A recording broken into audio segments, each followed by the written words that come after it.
Welcome, everybody. We have a quick little promo that we're going to show everybody to help show some of the fantastic stuff that our wonderful friend, the Shady Sail, is working on over in their space. So just sit tight for a moment and we will get that rolling.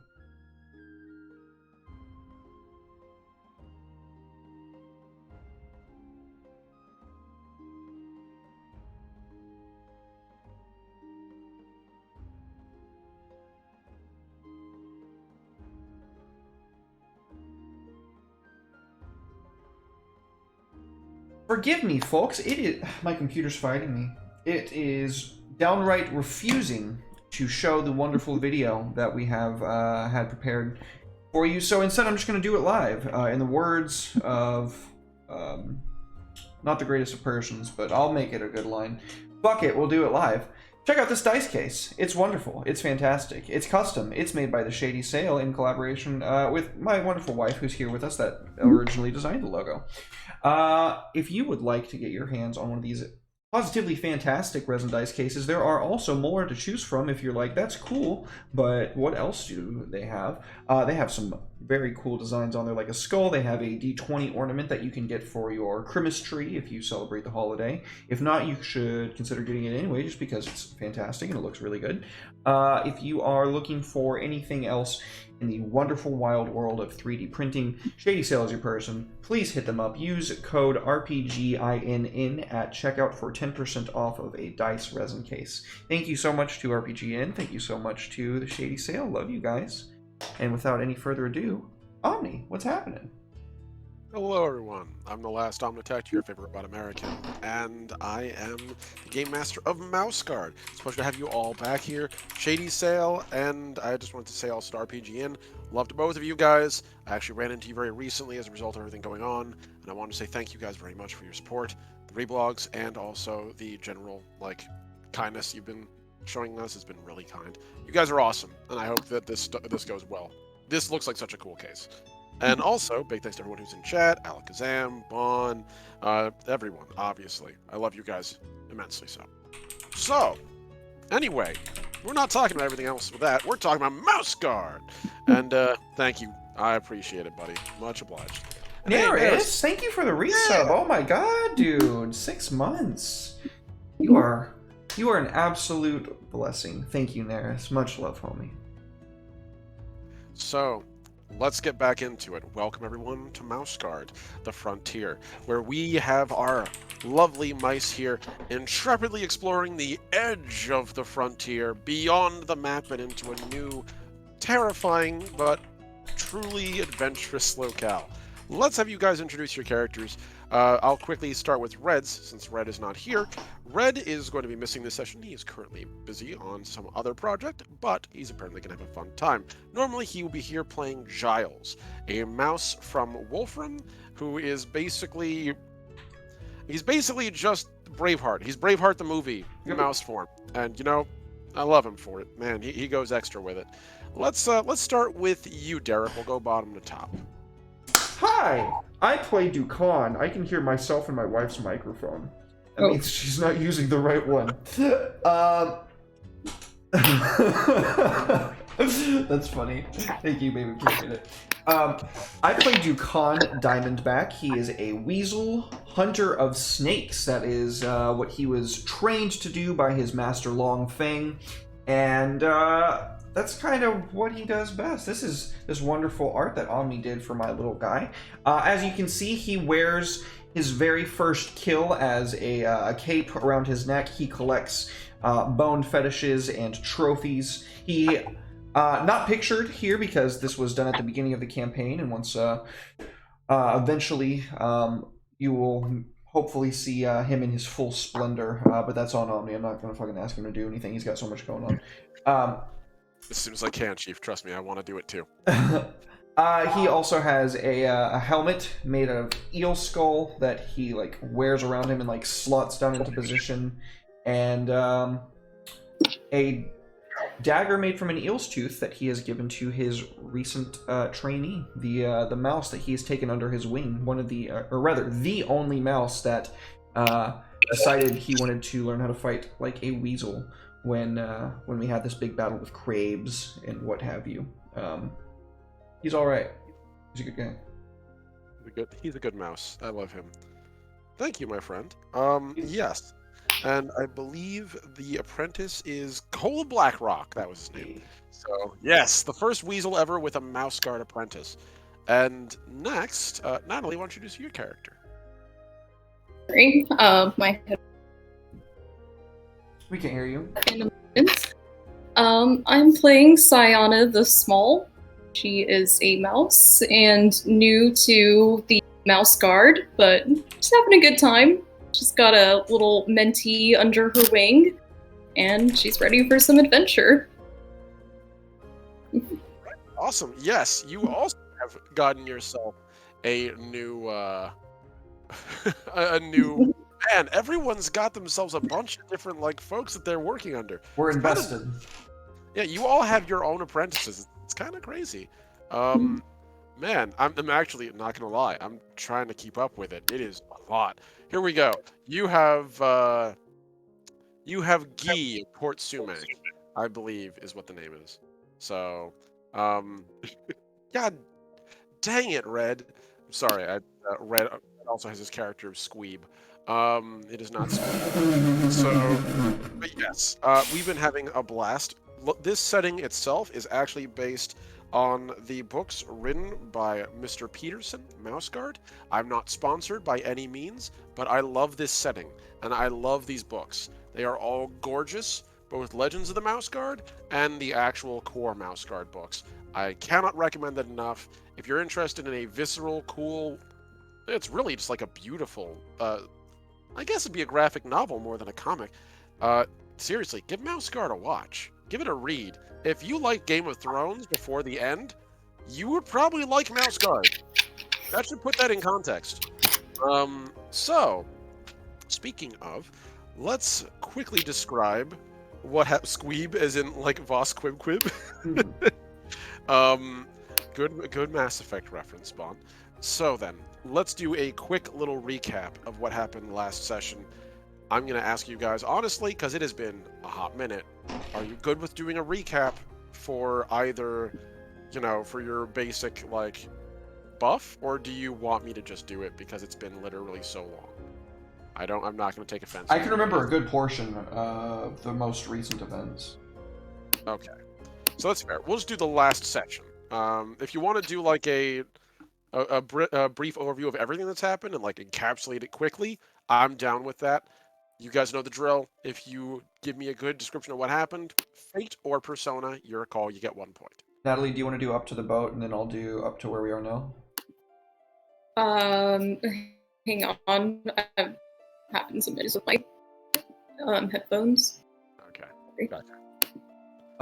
Okay. Okay, it's back. Okay. Sorry, Right. they had cut out for a second.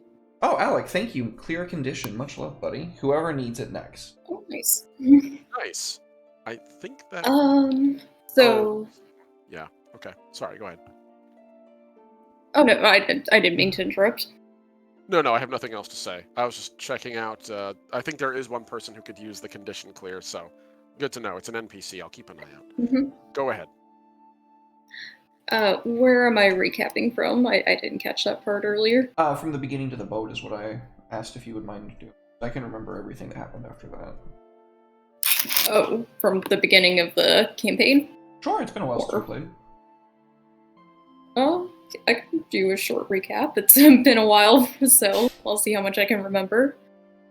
Broad strokes is more than enough. Yeah. So, we started off in our hometown, or not hometown, but kind of like home city, whose name I forget. And we're all part of the... Yes. Well, the main city that we left from. Lockhaven. Yes. Oh, come on. Nothing wants to work today. My video just cut out. It's a Monday of a day, folks. It's a Monday of a day. Really, though? Alright, just 1 second. You're good. No worries. Let's see. Yeah, something tells me, Alec, that they actually might need that. Considering what they're going into. And now the headouts. do the recap because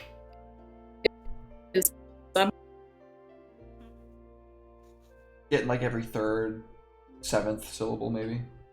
I'm sorry. Is your laptop plugged in? I don't even think she can hear us right now. All right. Derek, if you want to go with the description, we'll Sure. get... Yeah. Okay, so we all met in Lockhaven from our various hometowns. We were...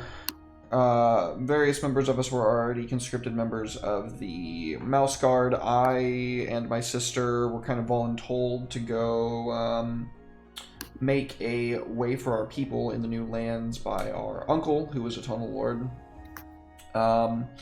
We encountered some challenges along the way, nothing we couldn't really handle.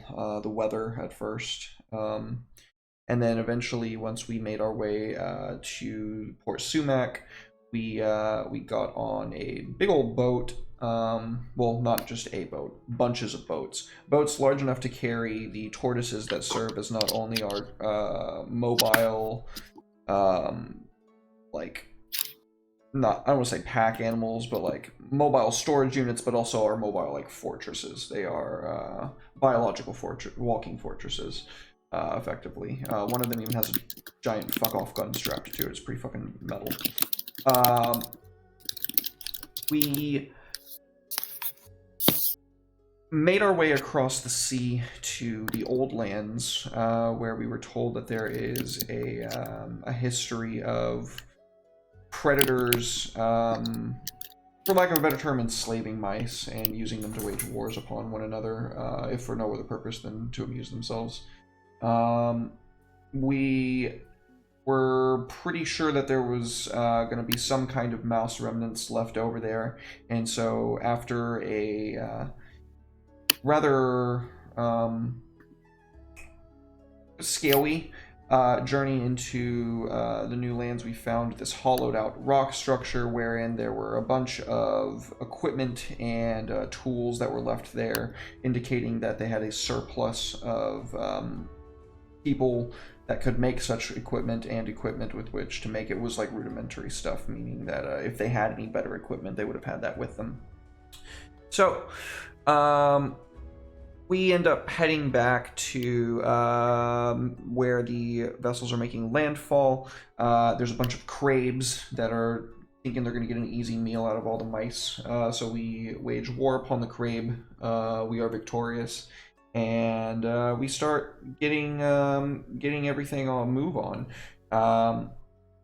It was about the time that the battle ended that Giles charged ahead with his entourage back to the rocky hollow that we found and met with Midnight, who is the tyrant of this land. Not this land specifically, a little bit further in, but effectively he is the leader of mouse kind in the area, and he has this really nifty relationship worked out with the weasels, where they're all just, providing free labor for him, and having to wear these wonderful masks to obscure their identities and strip them of personhood. So, Adagast the Shattered is one of such weasels. Meaning Sienna, which is Natalie's character, and myself, Dukan, made our way to said hollow, and then we met with Midnight. Effectively, he told us that it's a really bad idea to wage war with him. It would be incredibly costly, even if we did win. It would be laying down the lives of all of our people, for what might amount to a very hollow victory. And he encouraged us to fuck off and find somewhere else to lay our head. Oh yeah, we met him at the Hollow, and then he took us back to his actual homeland, where we had signals sent to, direct the envoy there. Yeah, the convoy there? The convoy there. I guess we were the envoy. The envoy and the convoy. We ended up having the not politest of conversations with Midnight, and basically that was when he told us that we needed to fuck off. So he left, and then we kind of walked deeper into this snake warren, or what was once a snake warren, and the snakes that were there, they also, enslaved mice and made them kill each other for fun. The snake's fun, not for fun for the mice. And we saw a lot of remnants of that. With this, the weasels had laid their head down at the absolute bottom of this facility. We got to have a little bit more of a private discussion with Adagas, wherein we all told him how upset we were with the way that things are being allowed to be run here. And then I remember Ducon personally swearing that he would die to see their chains broken. I don't know if Sayana or Giles feel the same way, but Ducon certainly feels that way. And we left from there. He told us that I would just die uselessly, because his will's kind of been broken after a long time of slavery and servitude. We met his brother, who was like mangled, and then we set out to find somewhere to call our own, and we ended the last session on the border of Snakelands. Yes. Excellent. I'm going to briefly chime in for some of Giles' stuff that was relevant, because that also happened last session. Oh, thank you, Nurse. Yeah, thank you so much for the hydration and the stretch break. I just had myself a nice sip of shake, so I'm hydrated. But since that's not water here, I will do that. While we talk about what was going on... I'm kidding, I'm not going to actually do the gargling thing. I'm not that good. If I was that good a ventriloquist, I would probably not be here. I would be with Vegas. Jeff Dunham. Yeah, I'd be in Vegas with Jeff Dunham, and that'd be awkward. So, anyhow, yes. So first off, I can at least say both of you two get a point of fate, Yay. 1% all, because Natalie, you obviously wanted to, and just the spirit was willing, the hardware was weak. So we're gonna obviously. Ever since I understood the weakness of my heart. It seems to be fine now, knock on wood. It was Yes. meant for, Perfect. Very quickly, I know for a fact Giles also 100% not on board with enslavement. Despite the fact that Giles has spent his career fighting predators, he does not want to see them made to be so low. Well, I know that everybody was like against the slavery bit. I just meant I didn't know if they were willing to die for it. Apparently Giles is. Let's go, Giles. At least for the way he described it, he's like, yeah, no, basically we're going to go out and get ourselves an army and go kick this Midnight's ass. But while he was out there getting them going, he also decided that on a spur of the moment for the last session, which is the only reason I'm mentioning this, he decided he wanted a new mount. And so he wanted to get an owl as a mount. Or actually, no, it was a bear. He wanted a bear as a mount, but he realized an owl was probably what was more practical. And despite the warnings of his people of his hubris, he went out anyway and tried to get it with two of his best troops, and that would be Jeffrey and Janet of his little regiment of Wolfram. Lovely little people that he actually rescued from an earlier encounter in the campaign and press-ganged into service in his little regiment to give them food, shelter, and maybe a way of life that doesn't involve stealing for a living.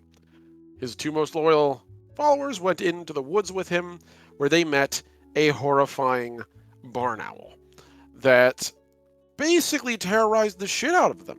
Giles attempted, poorly, to try to fell this creature, which made it abundantly clear that doing so was, if anything, entertainment to it, and as a punitive measure, maimed Jeffrey horribly with its talons, before fleeing and basically telling Giles, I'm willing to work with you if you're willing to go to the northwest and reconquer the owl's nest for them. If that's the case, there can be peace between that owl and mice on it, at its discretion if it's allowed to keep its own little fiefdom intact. To which Giles all but basically told him, I'll go do it, and then I'll fucking kill you. To which the owl laughed and flew off. Jeffrey and Janet were, I should say, really, Jeffrey was rushed back with Janet and Giles as soon as they could. The owl harrying them the whole way through, terrorizing them. And when they got back to the caravan, thankfully, Jeffrey was stabilized after a lot of really risky rolls on the part of a couple of NPCs. I think you guys actually gave a couple of points of persona for that. And at the end of the session, Janet basically more or less told Giles to get bent, and that she wouldn't fight for him any longer. Or at very least, that she needed some distance before she did that shit again. And Giles has since not been seen in the mouse caravan, since they got here just before we were all heading out, which is where we're going to pick up today. So I'm just going to get just click on my little music tab there. Let's see, there we go, and watch that so I can get that audio. There we go. Yeah. So, it is a We can't hear you at all, buddy. I don't know why. It just went sound like you're underwater. I thought it was my headphones. Can you hear me now? Yes. That's because I'm not gargling my mic. Yeah, that shit. Yeah, if you guys. And how do you feel about this, sir? Do you have anything to say? Oh. Interview of a dentist chair, the story of my life, coming out in 3 parts later this year, written by Redemption VA. I'm sure he wouldn't mind. So, anyhow, yeah, it's the noise canceling part of his mic. Yeah, that's the problem. One half of this noise cancels outward, the other half noise doesn't, and I always eat the noise canceling half. So yeah. Anyhow, it is a beautiful day, at least as far as this time of year goes. We're getting into late fall in your expedition. I do my best to keep my campaigns roughly equivalent to real-time seasons, just to keep players in the right vibe. And at this point, you guys are dealing with the lowest of hanging fogs. The clouds just came down, they never left. But on the positive, it's not overly cold, it's just a little dank, pretty decent. And compared to the way that really Midnight's capital of Gauntlet has been seen in the past, this is the best you've seen of it. Speaking of, you guys, as you're getting ready to get ready to go for the morning, you have heard a large commotion from the far end of the caravan, at least over the course of the night. I don't know how much you guys went to pry, but it was early morning before sun rose that you heard no small amount of shuffling and hushed voices, and even some shouting from that direction of the expedition. So much so, a couple of the folks who lived in Gauntlet even flipped their little candles on to take a peek before they pop back in. So, did you guys go to see what was going on? No pressure either way. I got cold-bloodied at the end of the last session, so probably tending to that little guy. That's fair. Yeah, no, that's very, very fair. So basically, it's down to Sienna. Sienna, did you see anything, or were you busy with your own stuff? Which, again, perfectly fine if you were. No pressure either way. I probably saw something. Maybe went and took a little peek. All right. You definitely would have seen a lot of whatever happened. It was likely somebody was seriously injured.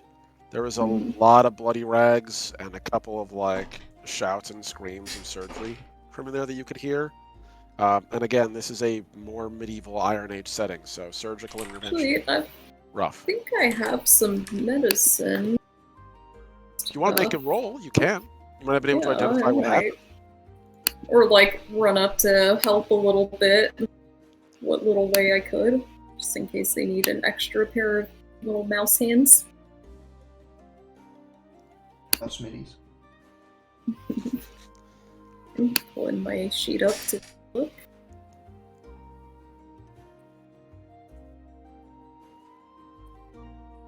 The 2 and healer. Is that what I was thinking of? Yeah, that's medicine. That's So you can probably go what I ahead and was make a thinking healer of. roll. And we're looking for 4-ups for those of you who are familiar. It's D6s, and 4-ups are successes, 3 or less are failures, 1s are traitors, and they subtract from your success. That right there is success. Okay. Okay. So yeah, you can check yourself off with a success for having made the roll. It's funny, the You were curve, the bell curve of like around like 4, you're probably operating at peak efficiency, because when you get above that, you have significantly higher percentages that you're going to get ones in. right. It's kind of weird in a way. It's a very high stress kind of dice roll system. Burning Wheel. What can I say? You gotta love it. So, I will say that you probably did peek out there like early in the morning, ran over to help. By the time you got there, there wasn't too much you could really do. There was already a bunch of healing mice there, but what you were able to do was sort of serve as an orderly and help them move supplies that they needed on and off of the tortoise safely. So you never really got to really get a good peek in or directly help, but you did manage to catch a couple of key things. First off, you probably are familiar at this point with Jeffrey and Janet of Wolfram, since those two are in fact people you've fought beside more than once. You would know for a fact that the person being operated on was Jeffrey. From what the healing mice were talking about, you could tell that it was an animal attack, a predator attack, and likely something big. Likewise, afterward, you would have seen Janet storming off, and she would have not been okay talking to anybody. You would know enough to know not to bug her. She's not in a state to You're talk. clear. Yeah.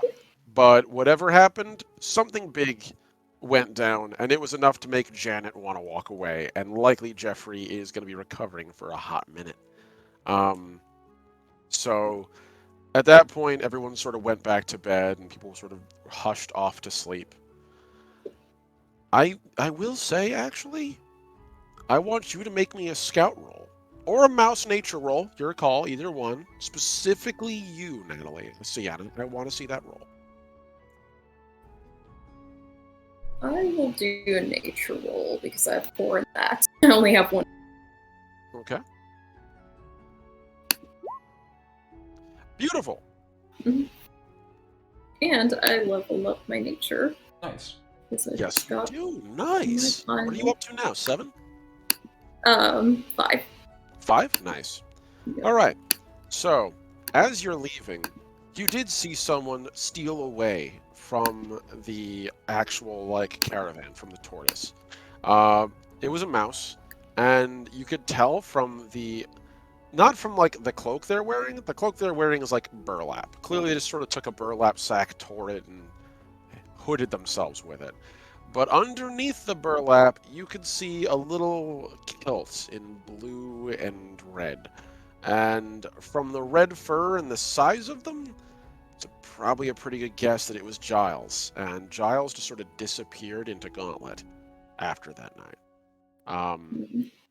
So, as of the next couple of days, what do you guys occupy yourselves with? What are you doing? What are you up to? As we get ourselves over to our newly refurbished frontier map. So, you guys started, if I can get this to do its job, thank you. You guys started over here as of last episode, and you were going to take about a 2-day trip out there towards Serpent's Run by caravan. And as you do, neither of you see hide nor tail of Giles anywhere on the caravan. He appears to be, for all intents and purposes, missing.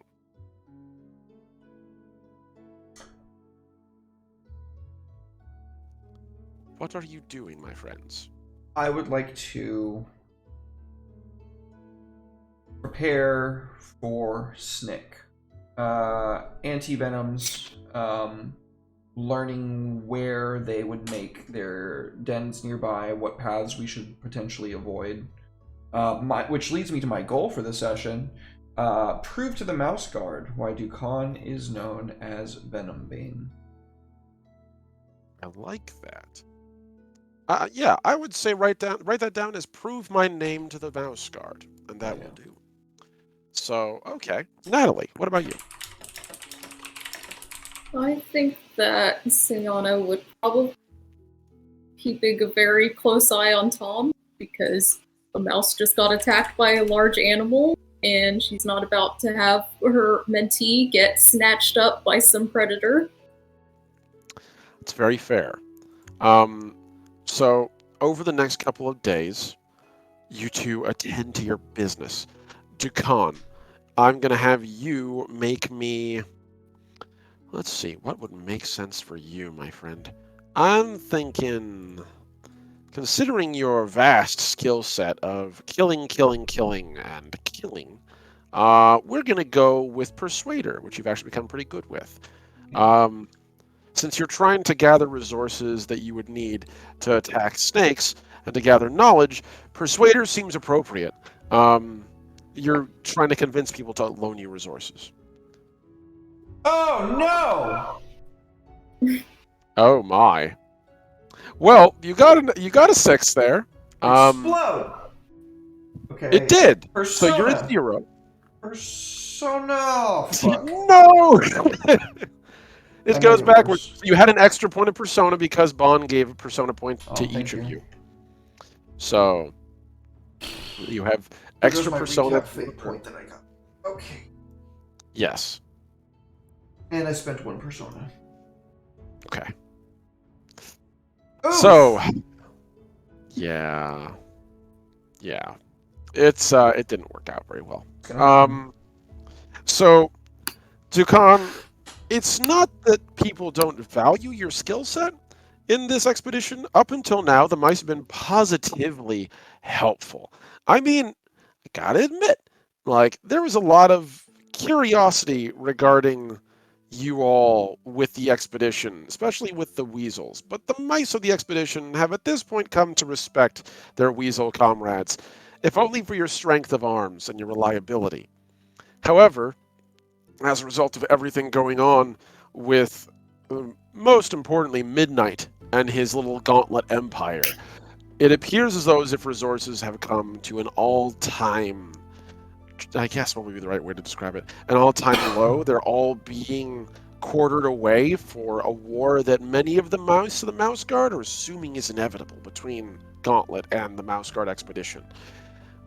But even those that are willing to help, I'm going to say one old fur, one of the healers, because you did make a 6, is willing to give you basically enough of their time while they're getting ready to go to war against snakes, since you're heading towards a place known as Serpent's Run. They are willing to give you 1 vial of antivenom. So this is specifically for the most common threat within the area, milk snakes. Those can be pretty nasty and are assumed to be the most dangerous kind that you'll deal with. They're in the same group as your diamondback that you made into a hat. Yeah. So I take the antivenom, like kind of bow to the healer and thank them for their assistance. I understand. Dukan understands resources stretched thin or inevitable. We'll make good use of this. Cole. And I hand it over to my apprentice. Hold tight. Keep close. Snakes are treacherous. Yes, master, of course. And he takes the little vial from you, and the vial for you is it's like a normal vial size.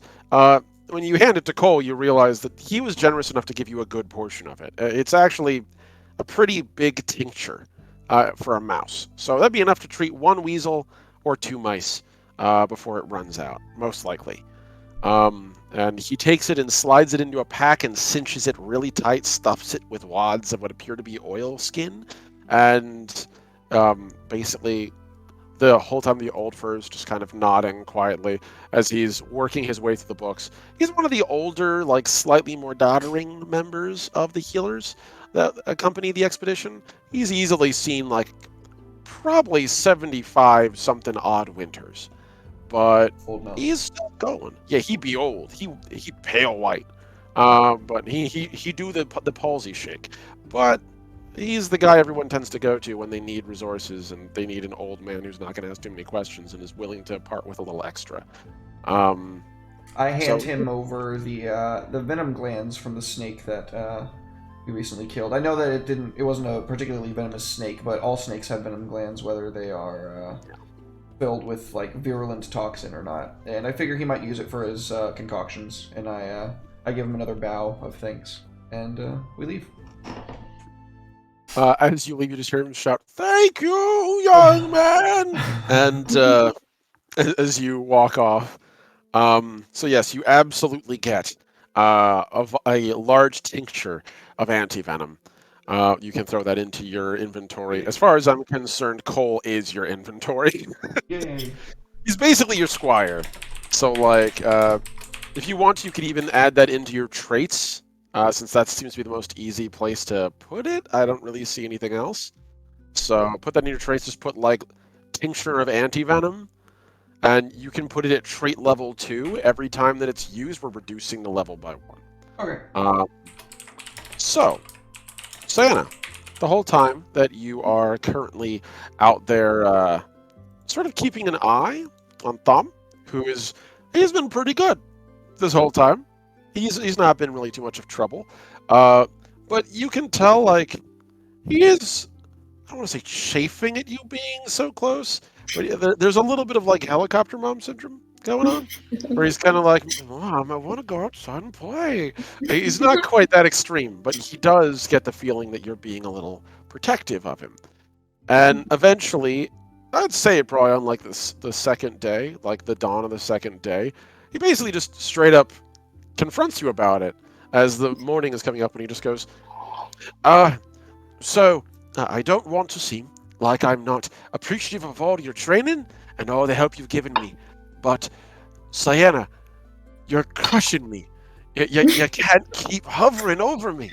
I can't tighten a sail without turning around to see you brandishing a sword behind me. It's starting to concern me a little.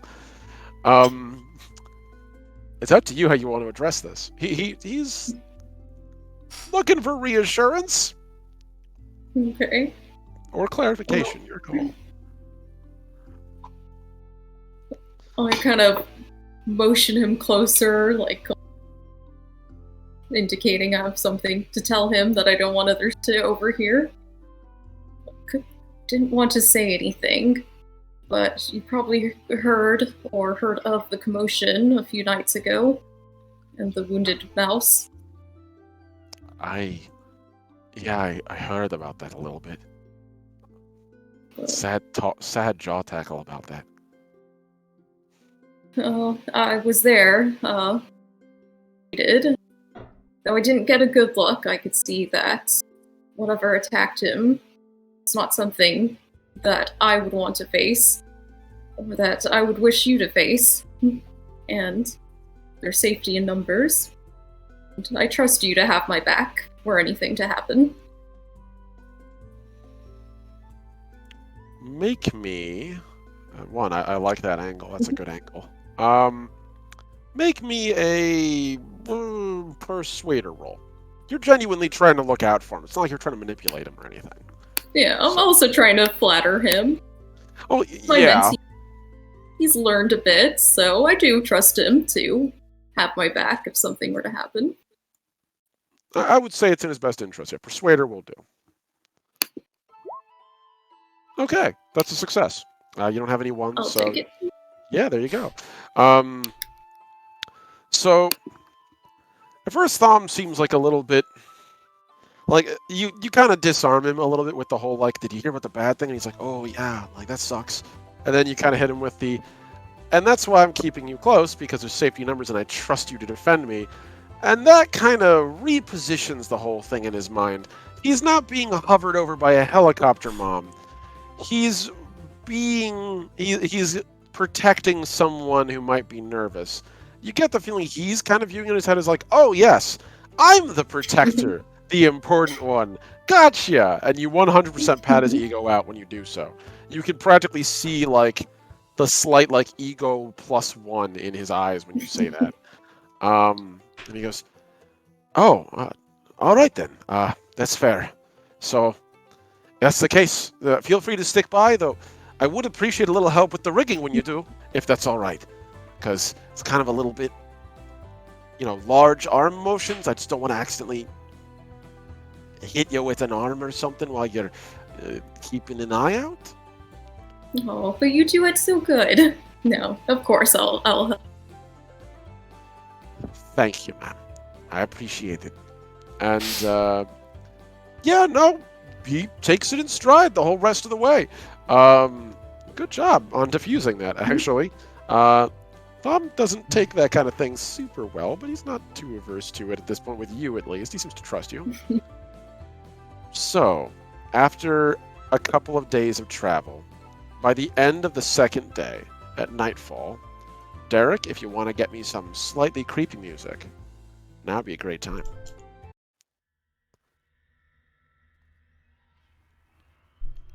Perfect.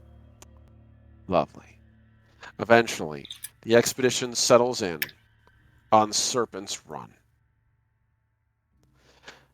The mouse caravan approaching this place has been very slow. The walk to get here would normally take 2 days at speed.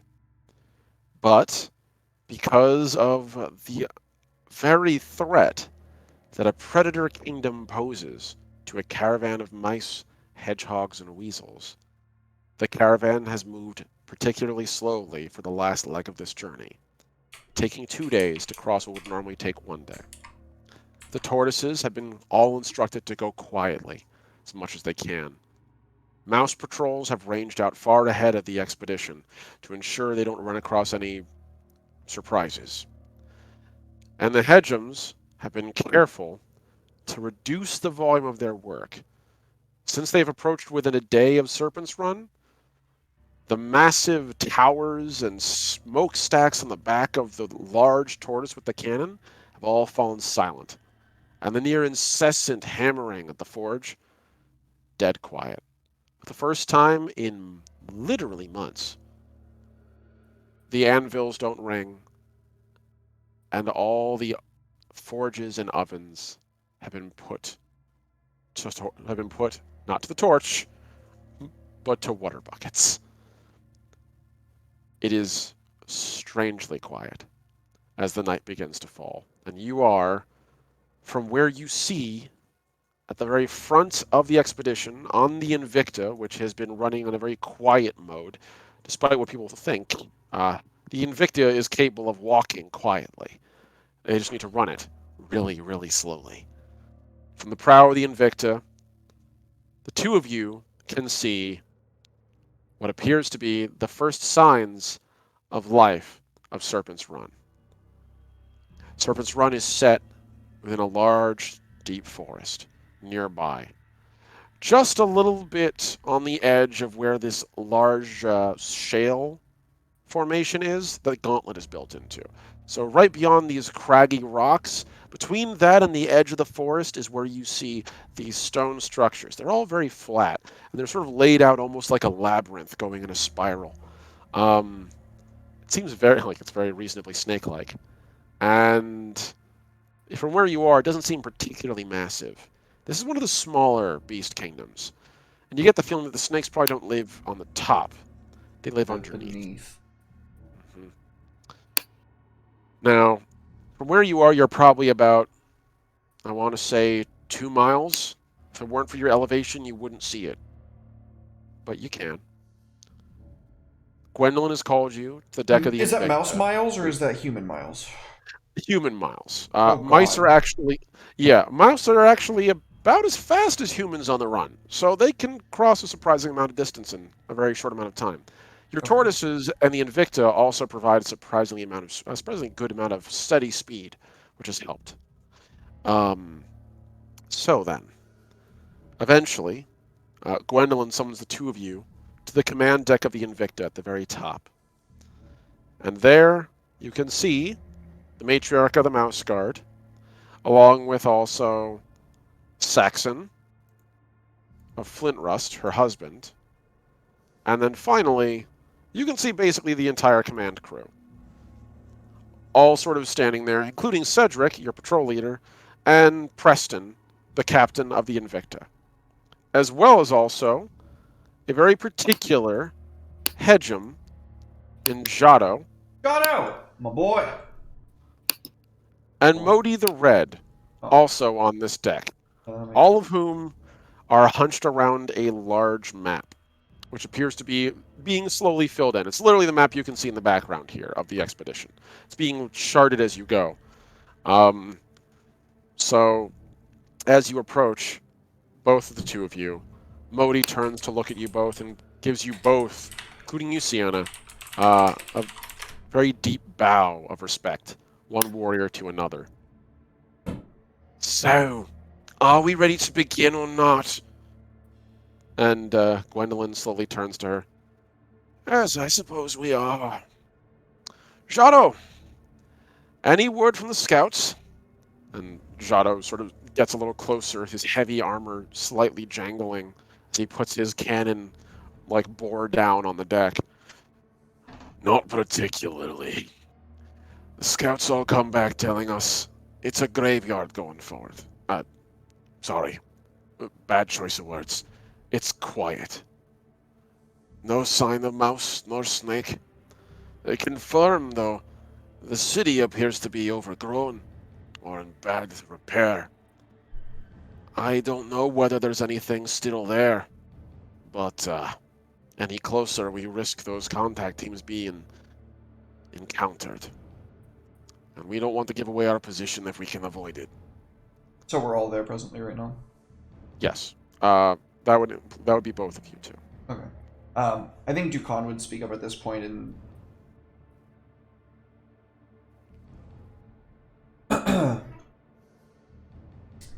It is not what we see that matters, but rather what we cannot. Miles, they will have tunneled paths, quarried out. They will have avenues of ambush and attack.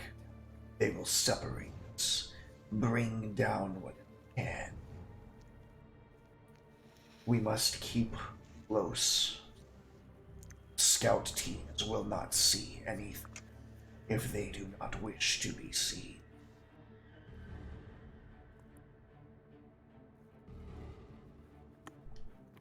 At that, Preston slowly turns to give you a nod. That sounds about right. I would say that as we get closer, it's gonna probably be a hair bit more difficult. The Invicta's great in a straight fight, but close quarters, she's just gonna get bogged down. I can't commit her. She has to stay with the caravan, but she'll just be a big target.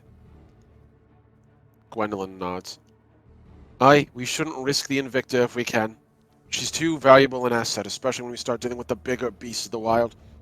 Hold her back here until we need her. Keep your marines at the ready just in case any snakes try to ambush you. Blood Brother, is the cannon operational? Jado turns to you and then turns back to Gwendolyn. Gwendolyn nods. And Jado then looks back to you.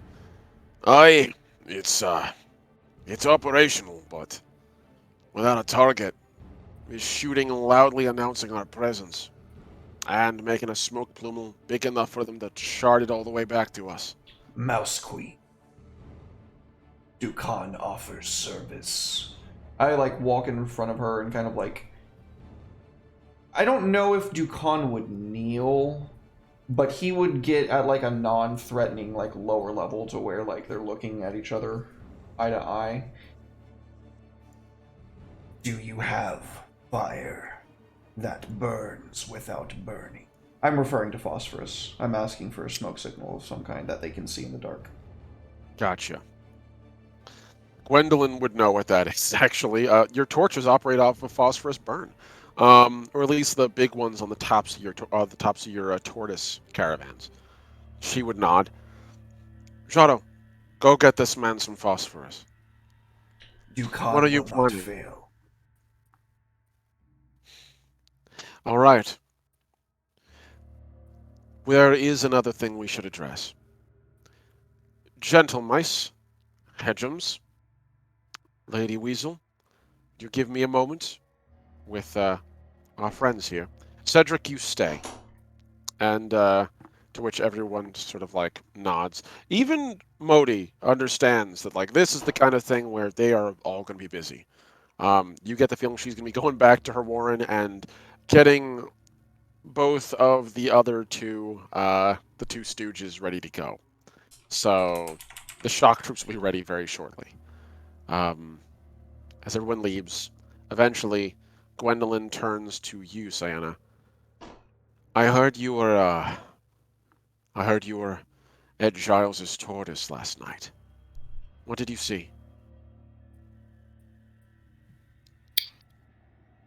Suppose there's no point in keeping it from you. I may have seen what I believe to be Giles slip off in the night. Haven't seen him since. That's what I was afraid of. Could you step forward, milady?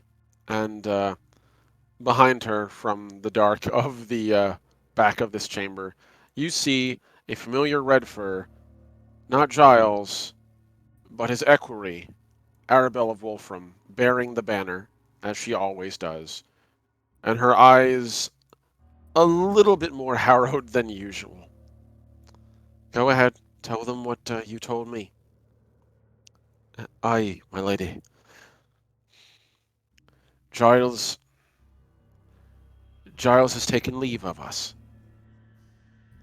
For now. He'll be back. I'm sure of it. But I'll just tell you straight. Giles' hubris got the better of him. He led an attempt into the forest last night. Before we left, really. He wanted to capture an owl. Which, above board, that's fucking nuts. Of course. Hey, Sal. Nice to see you, friend. So, he took Jeffrey and Janet into the forest to try to ambush one.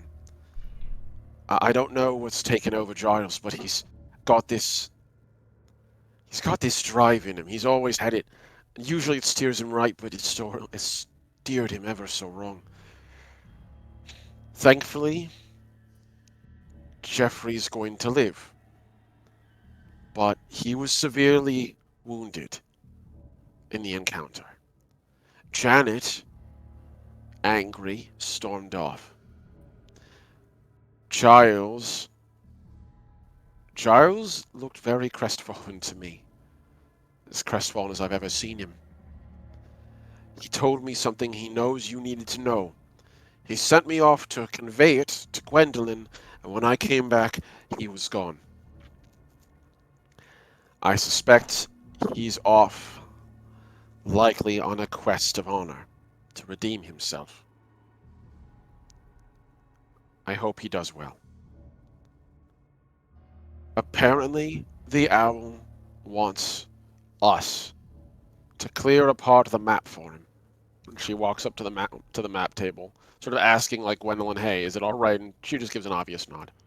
And as she reaches over and points her finger on the map, I'm going to move Saxon as well.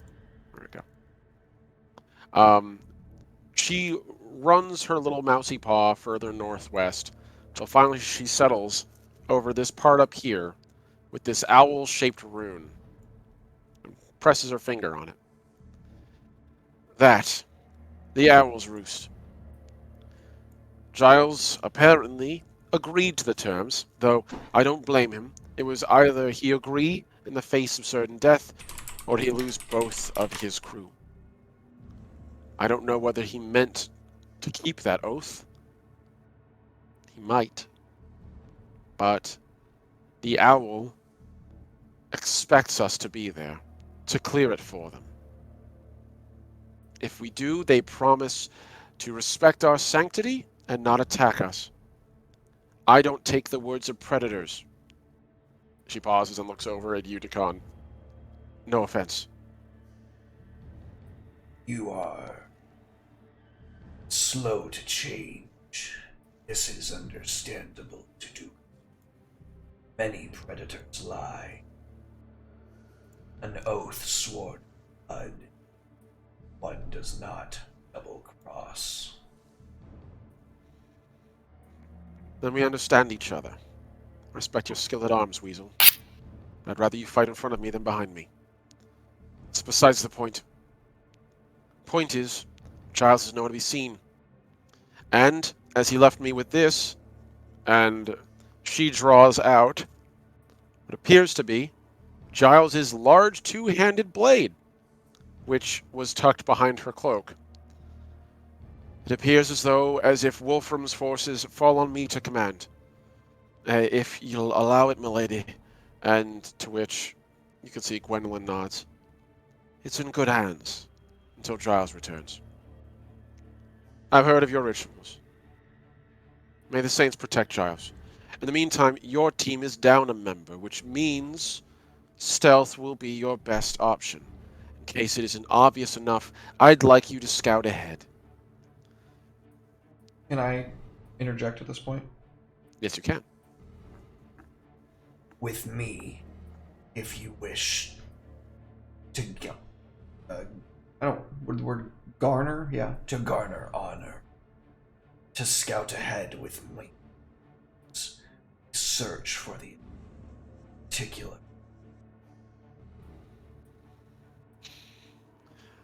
I'm not against it. But, and at this point, Gwendolyn points a finger at you, and you get the feeling that she is... Her mousy expression doesn't very often change. She's a very neutral expression. She's very dignified. But her posture and the angle of her finger tells you that she means this. I give you only an excuse to draw blood in self-defense. If you are spotted, you give away our attack entirely. Withdraw after you have the lay of the land. She turns to you, Sayana. I want you to assess how many mice are down there. If Midnight is telling the truth, they likely have many hostages. Okay? Like, We shall signal if things go wrong, Queen of Mice. You have my word. Lest we stir. And there's this kind of like wicked grin that like courses over the like the corner of his mouth. A diplomatic incident. Then I trust you, oh snake killer, to do your task. You both head out at nightfall. Gather what you need. Pack lightly, quietly. Return by morning. That's all. Thank you. She gestures for you two to basically leave at your leisure. Looks like you to see my sire. I don't know that I look forward to it. Lee. Ducon would bark out a laughter and kind of like put his hand like close to you but not actually touch you, like There. Safe with Dukan.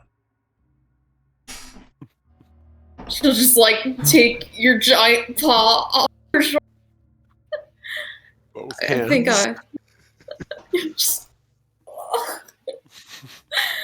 thank you, but I think I will be all fine on my own.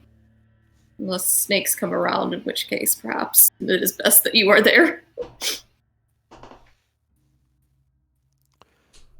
Alright.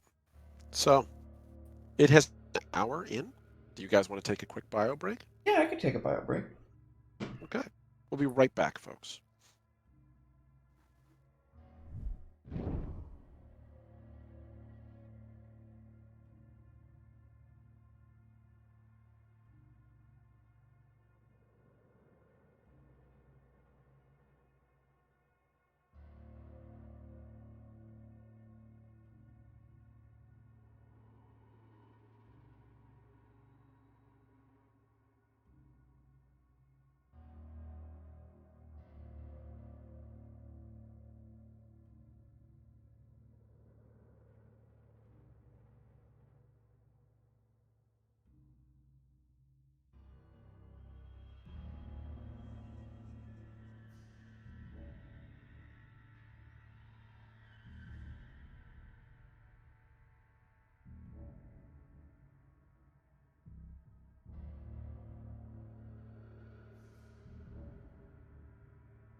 back, folks. Thank you so very much for waiting. I surely do appreciate it. If you want to get yourself a fantabulous dice case like this one, you can go check out the Ko-Fi of Shady Sale. I'm going to go ahead and provide that link right here in chat. Omni, what's happening, buddy?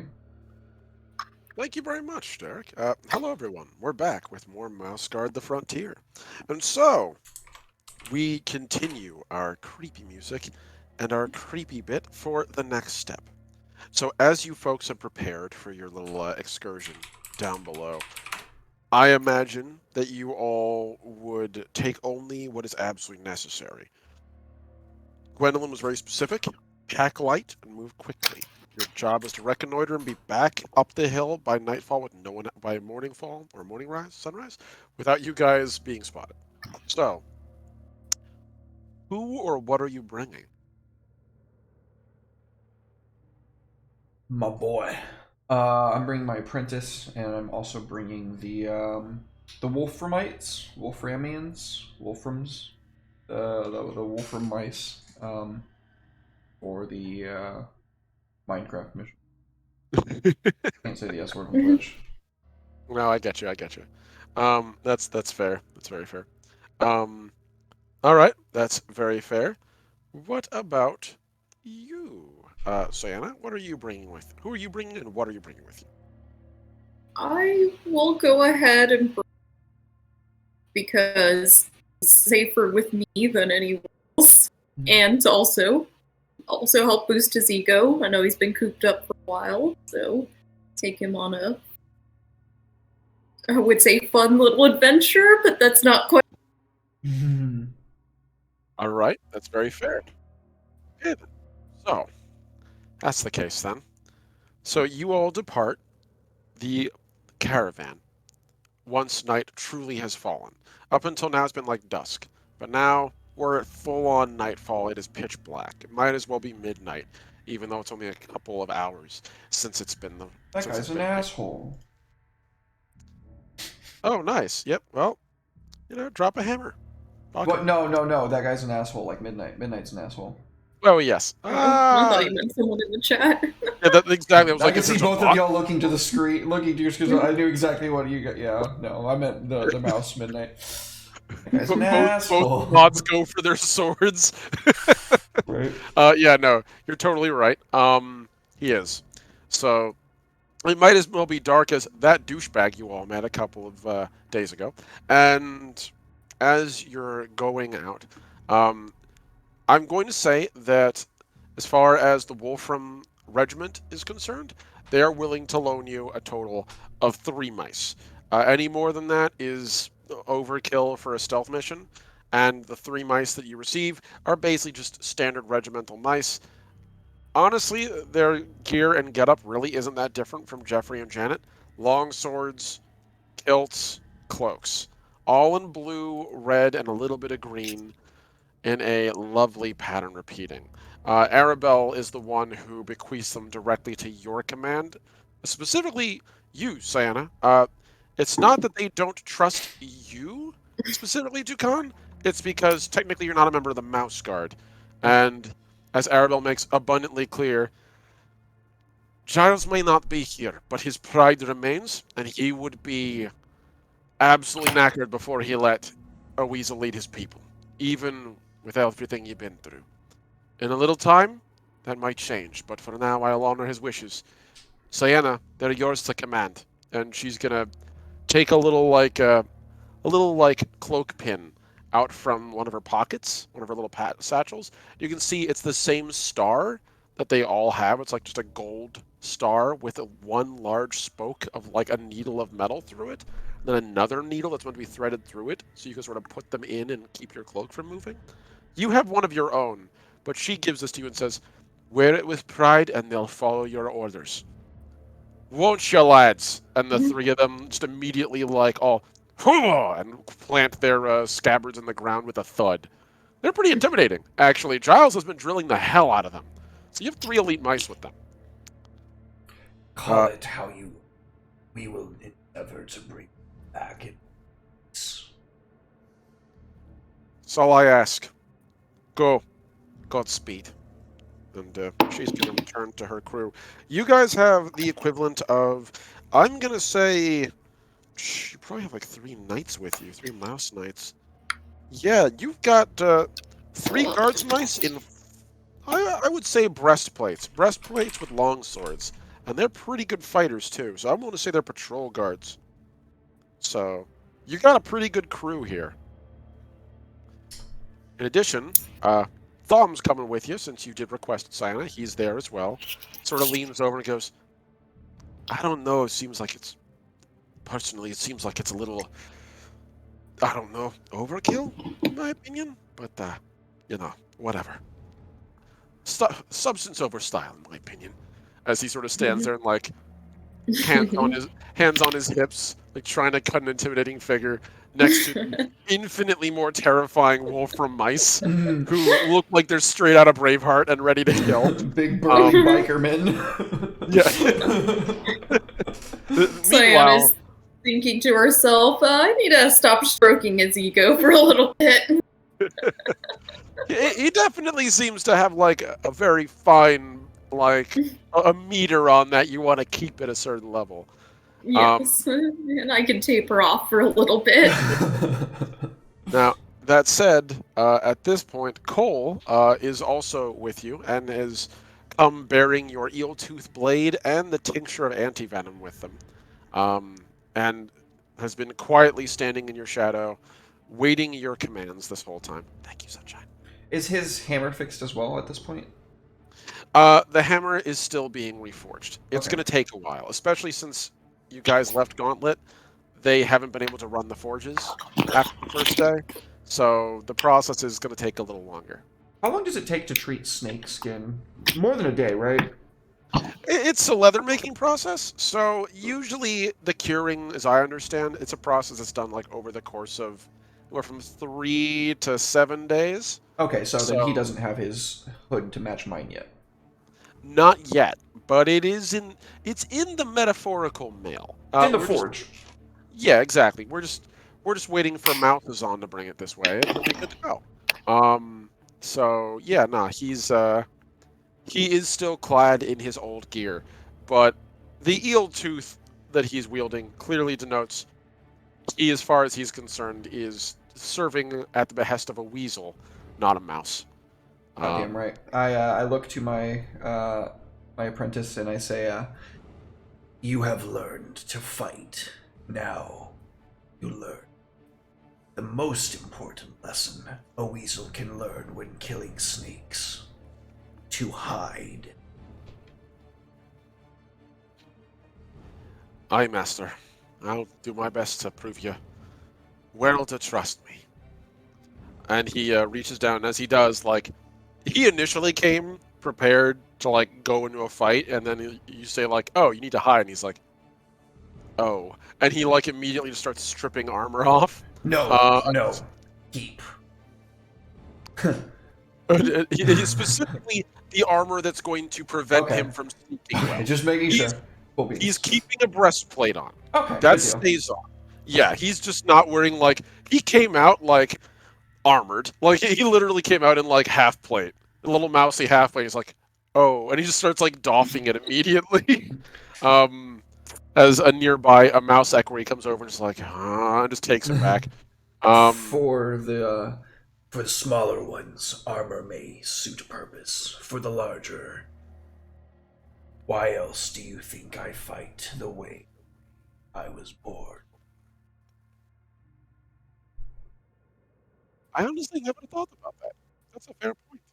Yeah, I mean, if you're gonna be fucking fighting goddamn snakes, like, they're gonna have the bite force to puncture through whatever armor a mouse could feasibly make. Like, yeah, 100%. No, be flipping. You hear a couple of, like, the Wolfram Regiment guards kind of like going, yeah, that's pretty practical. Like, and you realize, like, none of them are wearing armor either. Like, every single one of them is just, like, cloak, kilt, blade. That's all they got on them. But, like, nearby, like, you could hear Thom just going, like, I mean, I thought he just liked to be nude. I wasn't going to judge. Like, I thought he couldn't afford armor. I mean, he just sort of gestures to himself, like, I mean, I don't even wear pants. Most of us don't wear pants. And, like, just like, and almost no one's wearing pants because you're all mice. The So only ones that would wear pants is knights that are wearing greaves, basically. That's the only, in all the art yeah, that I've if you seen, have a that's it. professional reason for wearing them, like if you're a tanner or a forger or something, you don't want to get your feet, your fur singed or something. Yeah, for the most part, loose garments. There's a reason the mouse guard tend not to dress heavily. It does, in fact, make them move more quietly. So, I imagine then you all head out. So I'm gonna need you all to collectively give me a scout roll. Here's how I'm gonna do it. I'm gonna add it into one big pool, and we're gonna take the average of it. So, roll me your scout rolls, and I will quietly roll my scout roll on this side That's still for troops. fuck. Oh no, I'm sorry. I only have So- one in scout. It's okay. That's so Derek, you strike even. No successes, no failures. Sayana, you have a traitor, so that's technically a critical failure. Let's see about your guards mice and if Thom and Cole and your troops can. Actually, Hmm. I'm gonna spend. Oh, yes. Is that the one where you add a die? Yeah, Or is that fate? fates explode. No, that's persona. It's fate is what lets you explode sixes. Nice. That's a success, so that's 0. So you no success, no failure. That's not a success, but it's not an abject failure yet. You're good. Damn, I burned 2 persona for that. It is your call how far you wish to take it. I can roll the other troops to let you know before you do, because I will. Yeah, let's do that. All right. Yeah. I've at least broken even. I'm not a traitor. Okay. So let's see. So that is out of that we're looking at 12d6 for those troops. Oh. Oh my. Oh. We're in a bad way. So I rolled 12d6, and I can count 3 successes and 2 traitors. So collectively, you have 1 success so far, which averages out to a 0 success, 0.5 of a success. That's for the Wolfram Guard. They're being surprised. What a surprise! The bunch of Highlanders aren't super sneaky. Let's see about our other troops. We're looking at 2 Tender Paws. They actually have some pretty good scout. Okay. Thumb apparently is evening out to 0. Oh my god! Like, Okay. like mentor, like mentee. We are getting ambushed so fucking bad. So, I don't fuck with you guys. You know me. You know my dice rolls. I try to be Yeah. relentlessly fair. Literally only 1 success for your entire party. It was one of the Wolfram Knights. It was actually no. It was Cole. Good job, Cole. Cole was the Well done, buddy. one sneaky person. If I were to roll another success, would it be significant? How many 2 dice is successes. Omni rolling? Is the question. That's a great question that I cannot tell you the answer to. Fuck. Unless you make, I'd say unless you were to make me some kind of animal knowledge roll. So let's see if you would have anything like that. Snake-wise. Snake-wise works. If you have, you can add snake-wise to, I would say, Scout or Pathfinder for this. No, Hunter. Hunter. I'll let you roll Hunter, and if you have snake-wise, you can add that to it as well. That's to both of you two, to give you an assessment of how dangerous what you're fighting is. Okay. Okay, Dukan. I see you. You can roll 2. I have 1 in Hunter. That's true. You recall if you want to roll it. Okay. Yeah, no, I don't know. That's fair. Chalk a failure up, Sayana. And Dukan, Chalk up a success. Yep. Either way, the group knows. As far as snakes go, at their lowest, let me see, because it's going to be milk snake. So snake nature is predator, secretive, slithering, and constricting. So they're They don't little sneaky need a scout snakes. roll. Yeah, basically.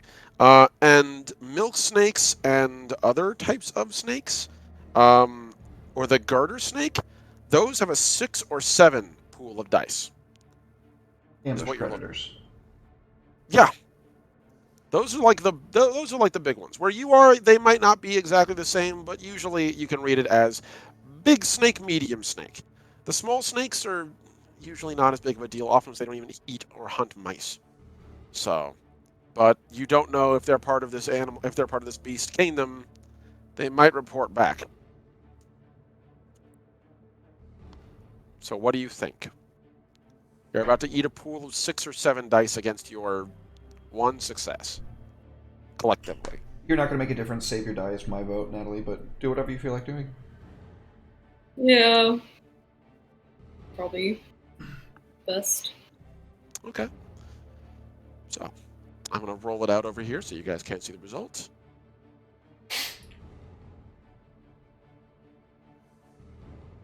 Okay. So, as you all sneak into the dark, you guys get pretty far, I would say.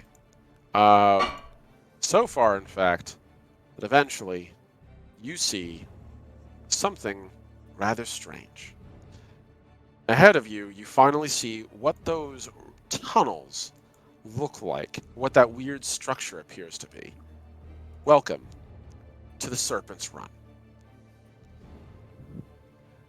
So, as you guys get closer, yeah, thank you. Perfect timing. As you get closer, you see basically everything is arches. There's no roof on this structure. If there was once, and it looks like there might have been some kind of awning or some kind of strange, like, overhanging cloth or sail, some kind of cover. It's long since been blown away and destroyed. If there was ever wood up there, it's rotted away. The place is quiet, eerily and comfortably quiet as you approach this structure. And as far as you can tell, this series of archways just goes on and on. There's no real, like, easy shelter, and it almost looks like the forest is reclaiming it. Grass has grown right up to the edge of this and is coming up so high it's almost eclipsing the structures. Vines and creepers snake their way across the rock, as if to slowly take back into the earth what was once a mouse kingdom. And something you all immediately notice in the architecture, every one of you, is that every single one of the archways, in every corner of these weird, like, buttress-styled four-door entrances, is what appears to be a nook filled with mouth skulls, all bleached white from exposure and age, and all of them sort of rammed into these sconces. You can't really make out much light. It's very dim. But thankfully, the clouds seem to have let up over the past couple days, and the moon provides a very clear, almost unearthly pallor to the setting. If it weren't for the fact that you all are, animals that see pretty well at night, it would be far more distressing. But you do well enough, so I'm not going to give you any penalties. There's light here. What do you do?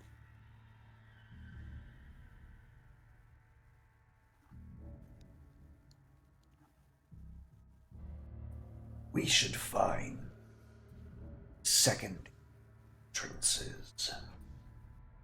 Going down the throat of this would be tantamount to throwing our lives.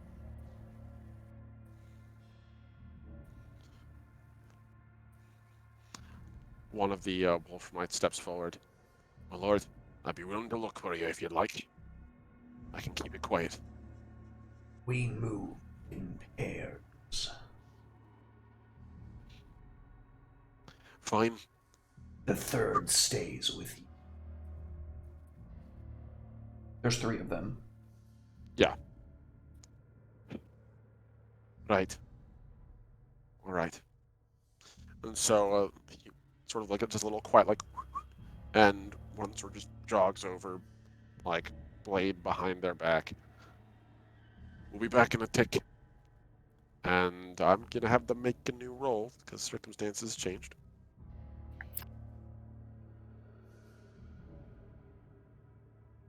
Sick. Okay.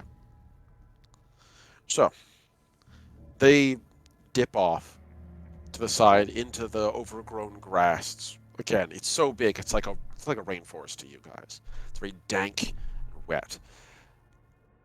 The entrance ahead of you, you can see. In fact, actually, make me Scout, Pathfinder, or Hunter rolls. If you want, rocky terrain-wise would work. Oh, damn. My hunter went up to 8. Nice. That's really fucking good, actually. That's phenomenal. So You're we- like one of the best owners in the whole damn place. What's up? You said we could do scout or what else? Scout, Pathfinder, Hunter, and if you wanted to add your rocky terrain-wise to it, I'd be willing to let you.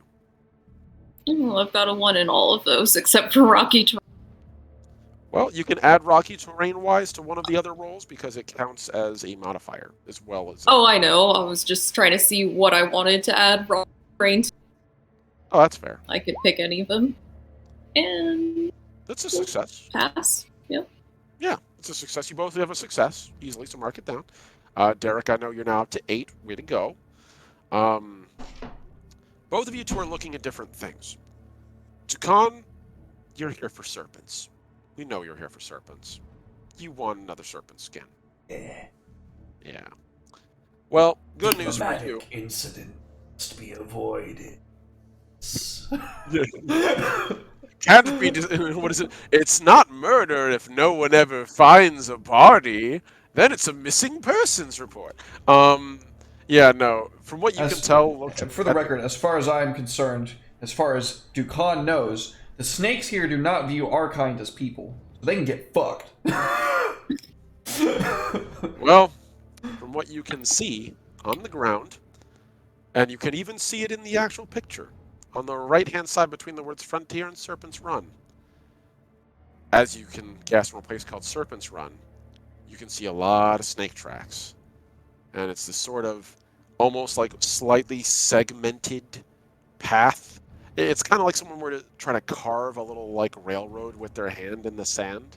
Like when you were a kid and you were making sandcastles, you would just like dig your hand into the wet like water, into like the wet mush to make like shapes. That's kind of what it looks like, but in like slightly off-center positions where the snake's body has changed and slightly shuffled dirt over it. From the size of this, you're seeing all kinds. Small green snakes, a couple of milk snakes, even like standard, like what you would consider like a mid-tier, mid-sized snakes. They're all over the place from here, from what you can tell, at least during the day. At night, you don't know. But there's a couple paths, including one very particular one leading deep in. Sienna, on the other hand, you're looking somewhere else. Your eyes don't go right to the tracks. Your eyes go elsewhere. Led partly by your nose. You can smell something. And it's a very familiar scent to mouse kind. Fear. Not the fear of, a predator staging an ambush. The fear of a mouse trying not to be found. It's a very obvious smell. It's one of the biggest weaknesses mice have. The predators can lock onto them by their nose.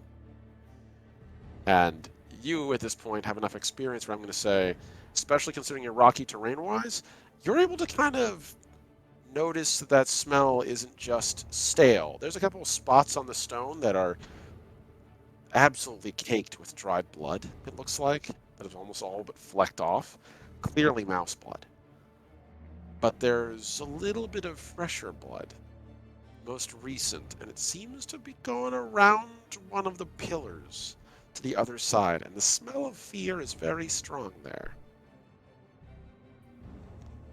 I nudge Tom and kind of wait. I don't want to go alone, but I Buddy do system. find the mouse. And I know a weasel is sure to scare the mouse more. That's fair. All right. Thumb quietly nods, and you can see that he pulls out a dagger. Sale? Oh my goodness, thank you so much for the gift subs, dude. Oh my god. Thank you so much. Nice. Thank you, Natasha. Much love, dude.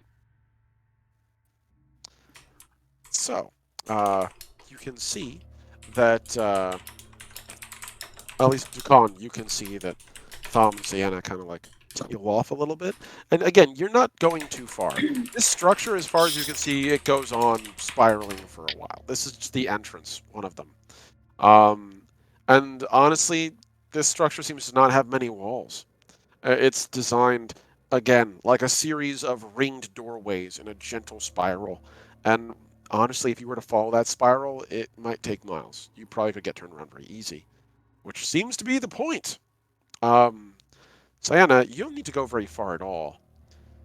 Just around, like in that picture that you see there, right around the first column on that left, you can see a little dribble of blood, and you can hear a very quiet panting around the corner. I'm going to say you rolled high enough to justify this. Eventually, as you come around the corner, if I can get down here, you can see, hiding in this little crevice between the stonework, is a tiny gray mouse with a ragged, greenish, like beigeish kind of blanket pulled over them, and they are Baby. shivering. Apparently, the blood is coming from a wound in their leg, and they appear to have crawled over here. And they like see you instinctively like jump, and then, what are you doing here? You know what? Oh, Alex, love you. You can see that. The mouse is like, they don't let us out at night. What are you doing outside? Where did you get those beautiful clothes? Is this an adolescent mouse, or are they just for their They're they're mid-age. just small in stature? Okay. Yeah. It's like, shh. I mean, they don't allow you out at night. You're out. I didn't.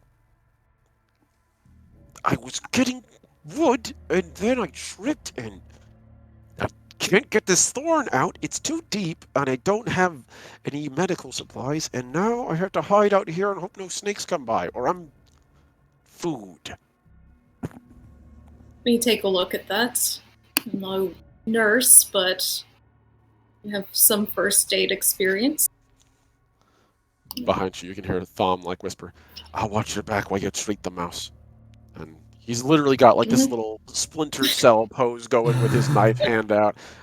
Thom thinks himself big shit at this point, clearly. He's your cow. He's this campaign's cow. Basically. I'd like to make a healer roll if I can. Yeah, of course. Definitely. This mousey out. Okay. Explode. Yeah. Fluid that. No. Not like that. I can use a persona though. Oh, come on. Dude, that has happened to me All right. every time I've used Persona. I've just been rolling 2s as well. Okay, there we go. There you go. I used Okay. more That's than enough. I wanted to, but yeah. So, mechanically speaking, this mouse has the injured trait. And as you go over and see, like, yeah, to call it a thorn, to us, that's not a thorn. That's like a short sword through his leg. Ow. He likely was, from what you can tell, from how it literally drove from one side of his thigh through to the other. He likely was on top of the pillars, scampering about quietly, slipped and fell onto thorns. And then one of them just kind of through. Good Is there news. art that we're supposed to be seeing other than the map right now? No, there should be. Hold on. You We don't didn't see get the dragged over to it, no. Oh, okay. Oh, I think I know what happened. A couple of times you referred to like specific places. I'm like, I feel like he's referring to something that we should be seeing that I'm not I seeing. thought he was referring to the map. Yeah, there's the map, but I also should have you guys. Hold on. Let me take a look at something fast. Roll 20. Have you not been showing these people this thing? No. Oy vey. Okay. Let's try that again. That's the Okay. mouse. And, jeez, this wasn't there. Okay, that makes me a little angry. Save? I was using theater of the mind, fill in the blanks. Oh shit! Look at this. That Oh, is nice. Serpent's Run. I'm so angry this wasn't Oh. on screen. Sorry, buddy. We get No, to it's see it okay. now. Yeah, there you go. Everyone, I did that one yesterday. I had a This fun is time. phenomenal. Oh my god. I You love it. built the hype up around it. Thank you. I'm very glad. I hope now you guys can see what I mean. That little thing on the left, right behind that leftmost column set, that's where this mouse is hiding, in like a crack between those two posts. And likewise, you can see those sconces I was talking about, loaded full of skulls. The way he could have walked on the very top. So, now you know. So you take a closer look at his leg, and you manage to realize that by some insane little mouse miracle, this went straight through nothing but meat and hit no major blood vessels. So all you have to do is and you kind of have to put a hand on his chest and kind of go like, you're going to want to clench your teeth on this one and pull the whole thorn out in one fell swoop and immediately stuff it full of cloth. Which, the first part hurts. The second part hurts worse. But as long as the cloths are clean and he gives it time to heal, he should feel no serious effects after a couple of days. It's basically a flesh wound. So he'll have the I equivalent of didn't know that's what they do to wounds like that. Depends. In old era days, this is probably more advanced medicine than they had. Iron Age folks didn't really know too much about cleanliness for your medical materials. Medicated mud might have been used, but you aren't carrying around a satchel of medical mud right now. Should have got medical mud, Natalie. God dang it. I'm not a nurse mouse. You should have known and gotten it. You should have art. No, I'm just kidding. That said, you do have enough bandages to stuff wounds like this pretty regularly. A lot of mice, the mouse guard, are equipped for a lot of different things, and triage is one of the things almost all mice have. So you kind of manage to stuff like a little bit of like bandage on both sides, kind of like gauze, and then tie it up tight in like a half tourniquet. And it restricts, not a full tourniquet, but like a restricting bandage to keep the blood flow down. And he'll be fine a couple of days. Eats right. I mean, he doesn't look like he's eating right, but he'll be as good as he's going to get. And the whole time he just sort of hisses as you pull it out, and then hisses again, and then just sort of like, thank you, oh, that hurts. Imagine I have like a small flask of some type of alcohol that would be used in these cases. Just something he could take a sip on to take a bit of the edge off. Yeah, I'd say you have a swill. Like, it's not the kind of alcohol that tastes good. It's the kind of alcohol that's made for effects. So Ignore the pain. Yeah. Get back out there. Yeah, Susan. exactly. This is basically a nap in a bottle if you give it to him. So I'd tell him to just take a very small sip, just to, like I said, take a little of the edge off. But I don't need him inebriated, stumbling around or passing out. I think he very quickly is like, okay, just like a small sip, because he's also wise to this kind of medicine too. I'd probably actually just pour a little in its cap or something of that effect, and just a little nip. That's fair. Yeah, you've got like a small, like, You can control how much you give him. Like hold the neck of the bottle once you get like a little, like a thumb's worth of it in there, and just hold it out for him to drink. Which he does gratefully. Just, oh, that's so foul. Thank you. Then he just sort of looks up at you. You're not from around here, are you? It's definitely not. The finery is much nice. From probably further than you can imagine. Are you from that kingdom? That kingdom 2 days ride from here? The one with the gauntlet? Are you one of Midnight's emissaries? No, I would never be associated with him. I'm from even further distance than that. Oh,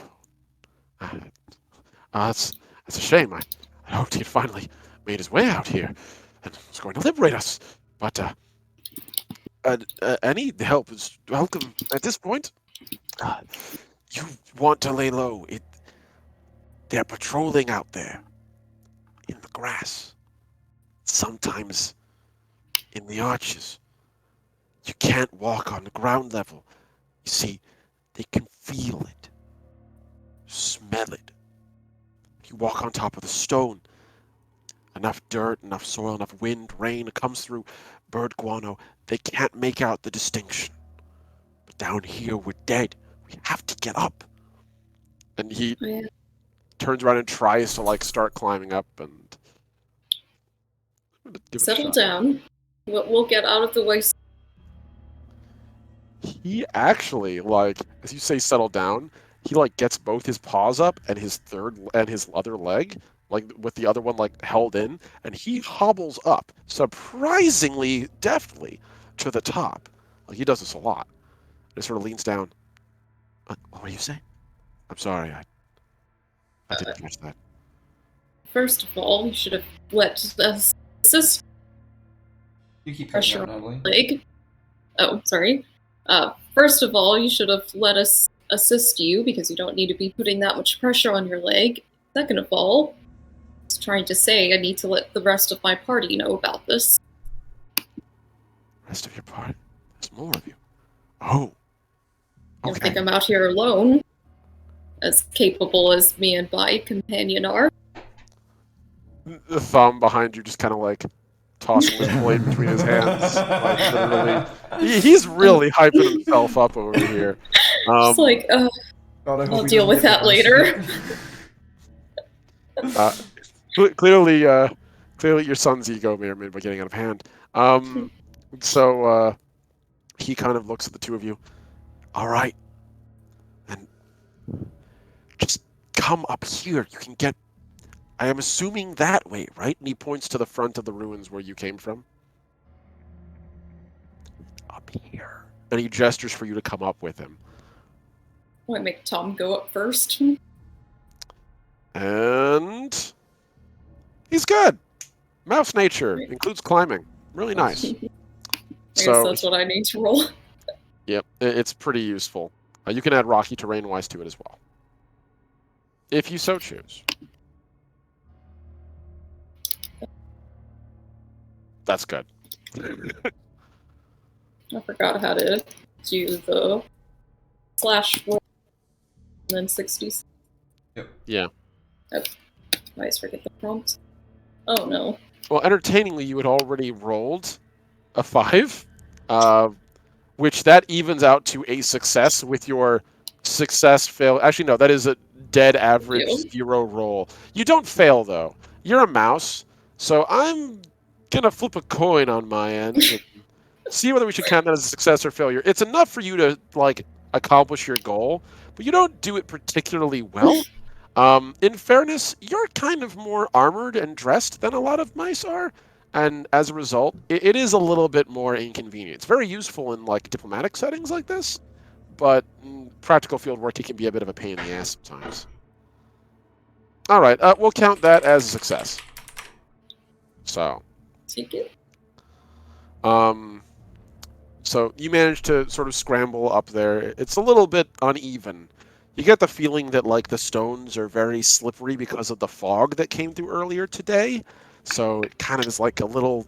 you get your hands and you're like, oh yeah, I can do this, and then and you almost fall and you kind of catch yourself and scramble back up like a shit. I almost failed. But you did it. You did good. So the mouse ahead of you, the mouse surf, is kind of like on all, I would say all fours, but it's really more like on threes. It kind of just like hobbles one like mouse length at a time, pretty handily. Like he looks kind of like the way, like, have you ever seen a dog that's had a leg amputated, but they've had enough time to adapt to it? It's basically how he's carrying his leg.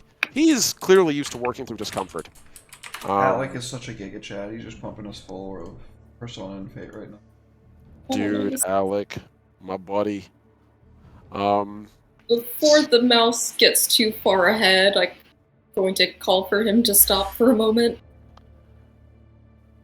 He turns around. Yes. If we get too far, well, first of all, what is your name? I know what to call. Just get out the big old page of names. And thank God that one of the best parts of Mouse Guard. On page 309, there's a giant table of names. I'm just gonna point, and our mouse's name is Dale. Dale. Dale. Dayle. Dale. So he turns on. Dale. Dale of Serpent's Run. Nice to meet you.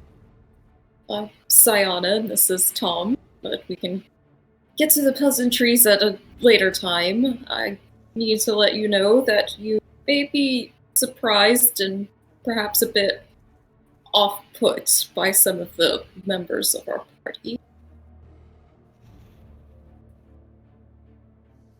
He gives you this look, this sideways look for a second. Are you from one of the other kingdoms? Yes, in a way. We'll explain all of that again at a later time. If you see a weasel, just know he's with us and he will not hurt you, as he contracted to not do. I'm going to trust you because you fixed my leg. If I come out there and there's a fox, I'm going to scream.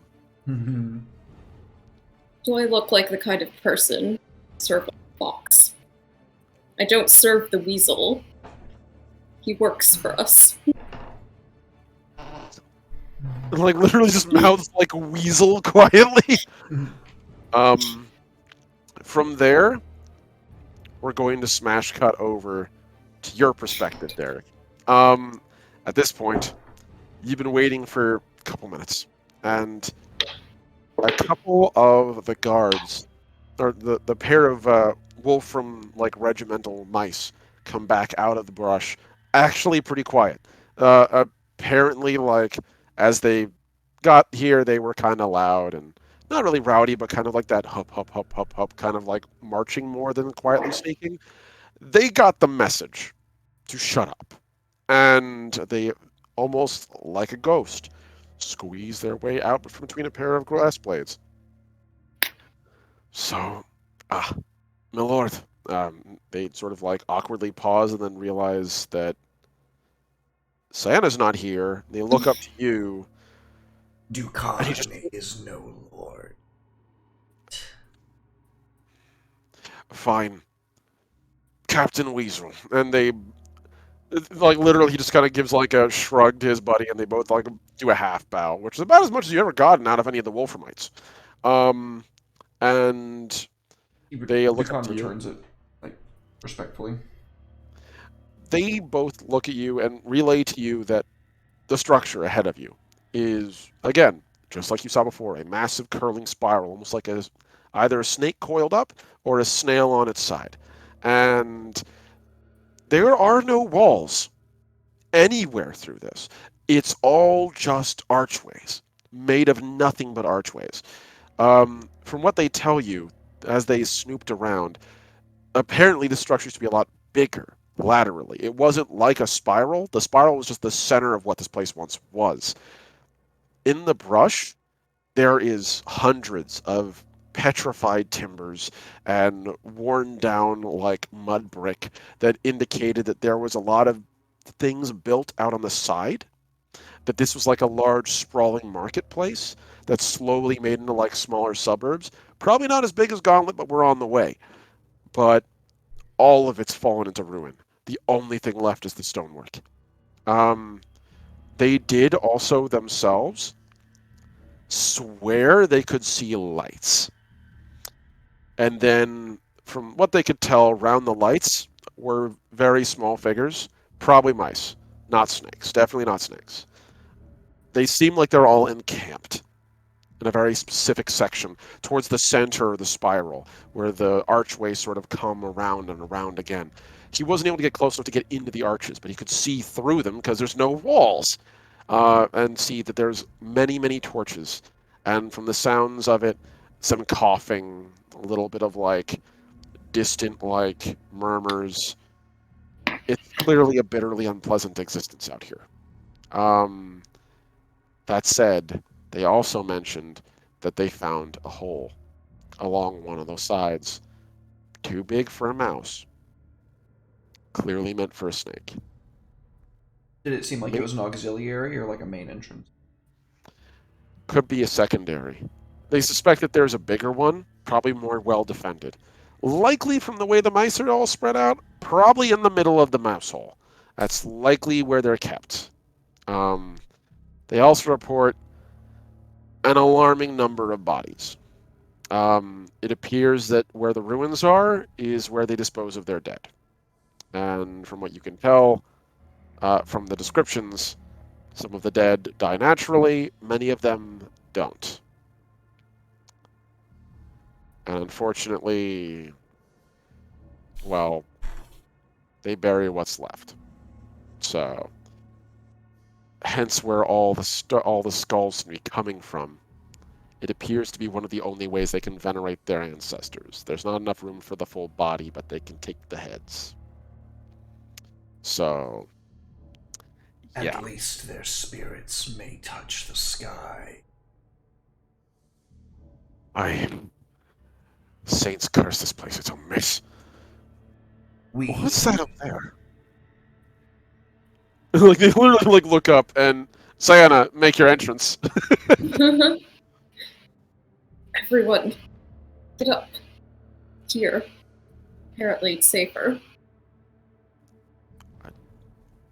Like, the two guards just sort of like look at each other, and the third one just gestures like, sure. Well, You're under my command, are you not? yeah, all three of them just kind of like nod and immediately begin to scramble up. Cole looks at you, Dukan. What do you? Literally just gives like a, if you want us to.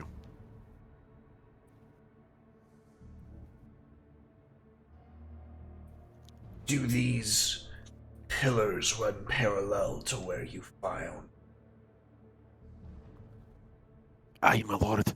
As they're scrambling up, one of them turns around. From what I can tell, this path just spirals in on itself.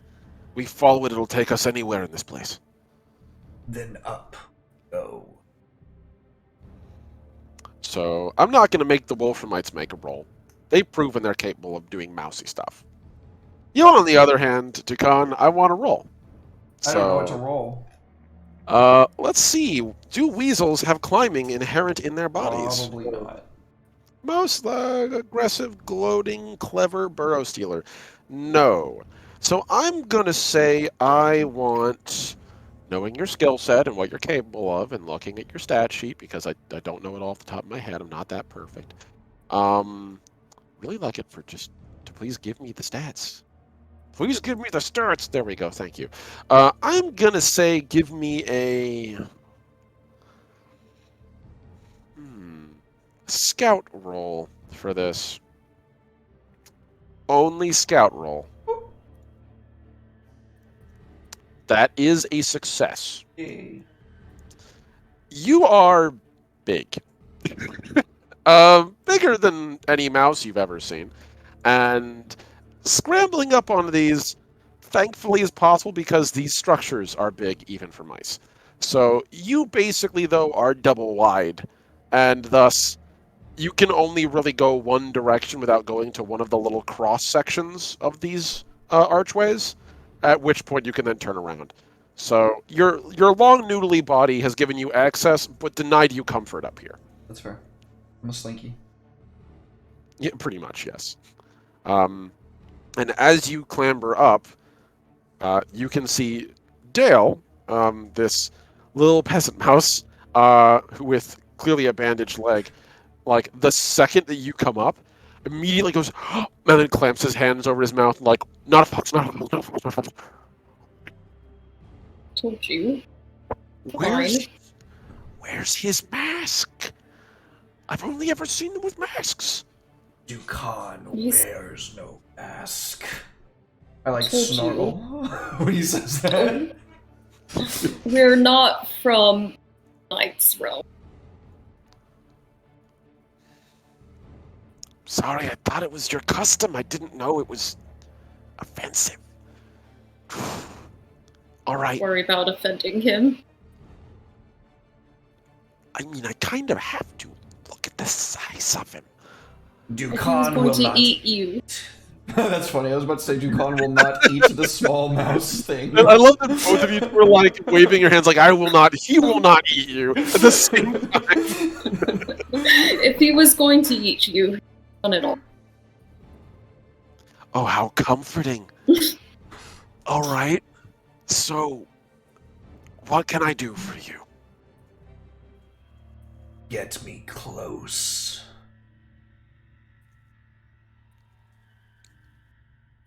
I He'll want look- to hit them with halberd.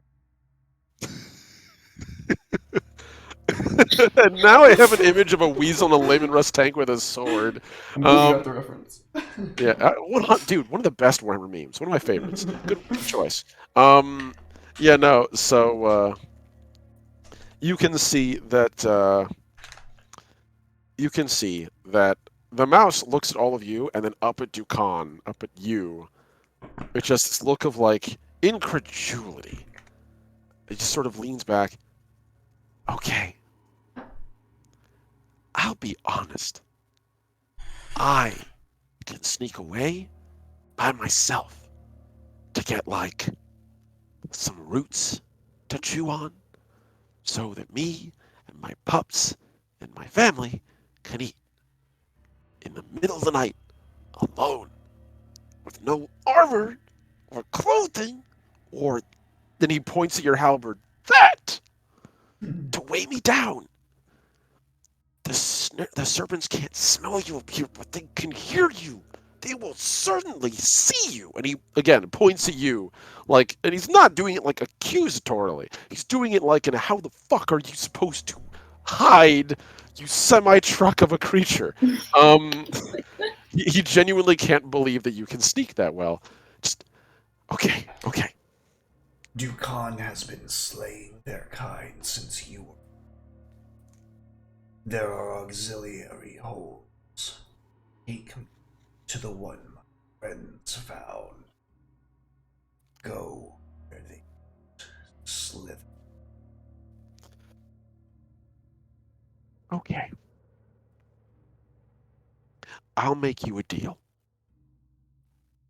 Okay? And he holds his hand up, and you can see he's a little bit, he's just a hair loopy. Like, he's not inebriated, but you did give him strong pain-killing whiskey. He's clearly, like, mildly tripping.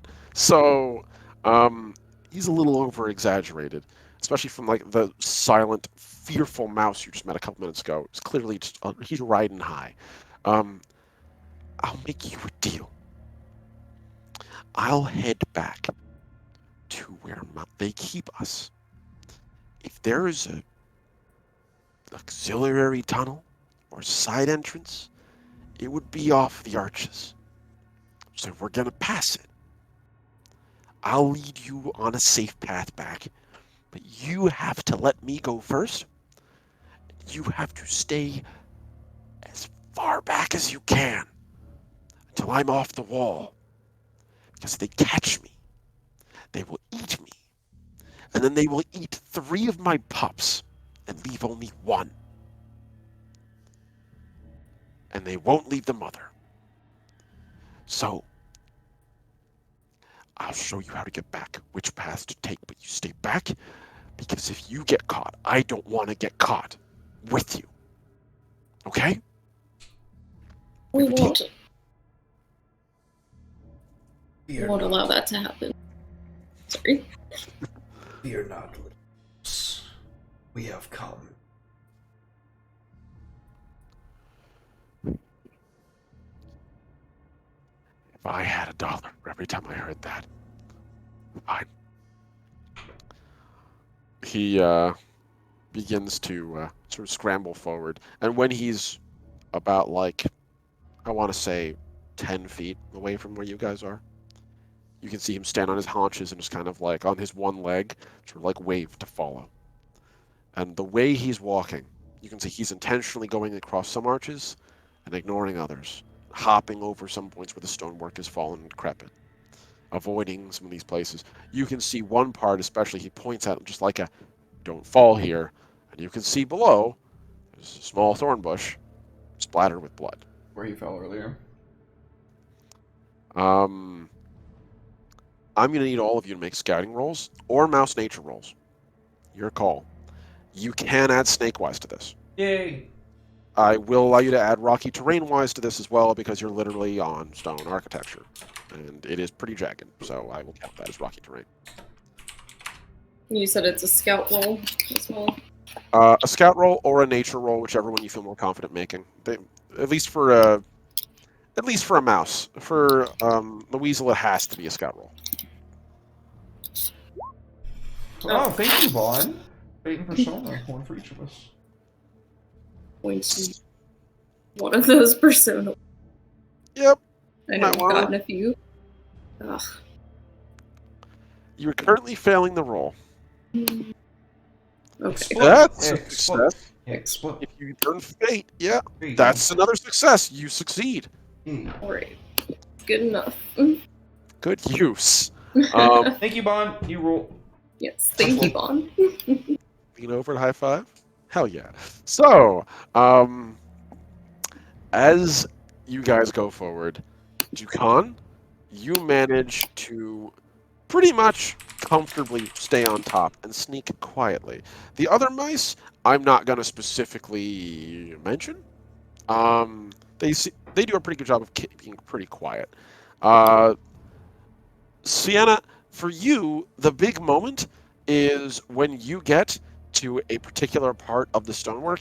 It isn't really your fault. It's kind of just like a situational thing that you could never have seen. He sort of hops forward, and from your perspective, you couldn't tell if he was hopping over uneven terrain or if it's because, one of his legs isn't working, so he's kind of doing like that doggy hop. And you sort of put your foot on it, and it gives and slides, and like a couple of rocks like fall off of it, and it almost carries you over until you clamp with all 4 of your legs around the stonework. You just kind of stop yourself from moving. And you breathe as you move forward again. At this point, I'm going to say you all have been making good enough rolls to justify this. You can hear in the grass, occasionally, a soft sound, like grass gently being pushed out of the way, like breeze over leaves. I give this signal. Dukan instantly recognizes what that sound is. Oh yeah, no, 100%. Dukan, like, I don't know what the signal would be. Something that would be probably like just a very soft like sound that all of us would hear, that a snake would probably think is just its own body brushing up against grass. Okay. I'm going to say immediately everyone just like freezes. You hear the go off. From the size of that, make me a hunter roll, specifically Uticon. Snake-wise? You can add that, yes. Okay.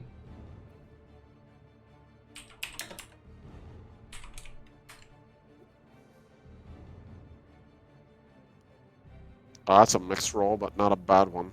Because you basically have like, yeah, that's a solid success. Wow, wow. That's just successes. That's just 3 successes. Nice. Um, that was likely a garter snake. At least from the amount of time it took for it to pass. It probably didn't notice you.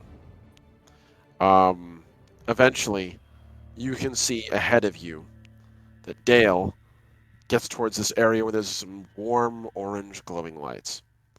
And he just sort of like gestures to you all and then waves like this is my stop. And without waiting for you all, he skitters down the wall towards the warm lights.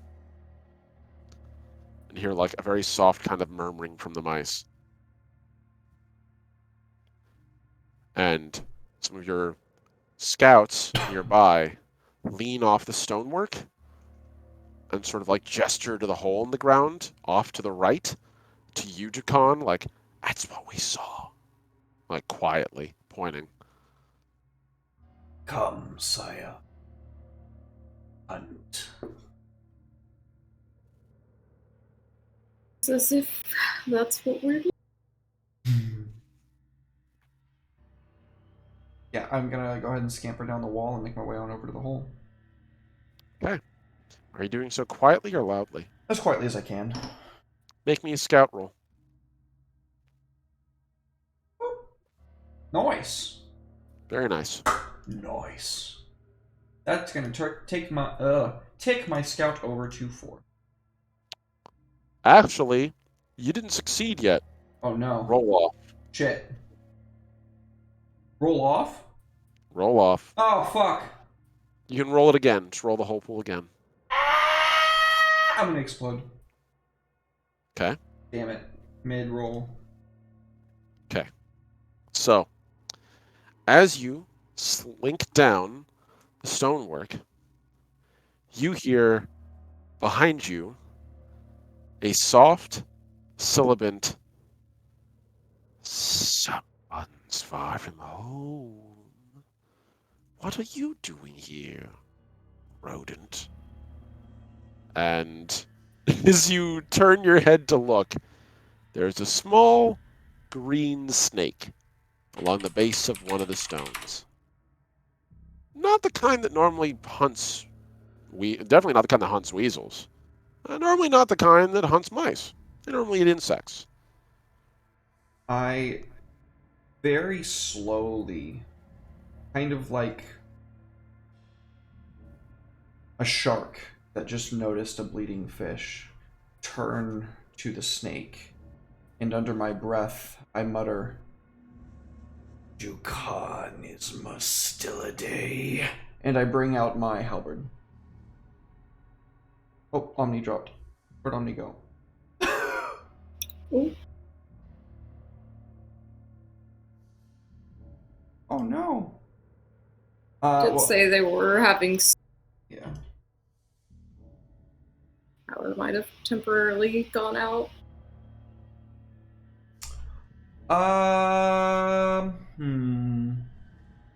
Cut to break. It's been about We're an gonna hour. cut to break. That's a good idea. Let's go ahead and do that. Don't go anywhere, anybody. We're gonna cut. We're gonna take a quick break, and then hopefully we will finish up the session when we get back.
Back, folks. Thank you all so very much for sitting tight during that brief, unplanned intermission when the power decided to give us a little roll. Omni, I tell this snake, Dukan is Mustilidae. and draws his halberd. The serpent gently slides backwards. Like, it doesn't have hands, but have you ever seen those YouTube videos where they draw little stick hands on animals that shouldn't have hands? Basically, you could see the hands doing like this without seeing like its whole body. Dukan just whispers one word loud enough for the mice above to hear him. Coal. Drop down on him, son. With blade first, R2 plunging attack. All right, let me see what we can do with our little boy. So this is a green snake. Oh, okay, damn. So we're looking at ourselves stable here. That.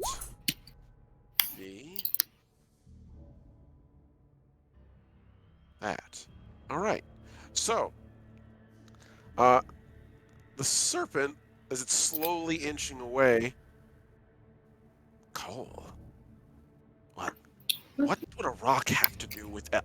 And then, like, as it says that, above, you see Cole, like, leap from the top and just kind of superhero landing style, just, like, land on his back and drive like, the eel fang blade, like, right up against its scales. Kind of just, like, climb, like, it sort of goes, like, the wrong direction for the scales till it finally sinks in and, like, slides, like, I want to say, like, a couple centimeters in. The snake just, stop! I don't want to hurt. Don't tell. Won't tell. And it's just like leaning on the ground, like just stretched out. Like, don't eat mice. Don't eat mice. Insects. I will stalk over to it and just like pick it up and slam it against a nearby pillar. Speak words that are not laced with the lies of your silver-tongued serpent. Why should we eat you? Your kind slave coals should flee.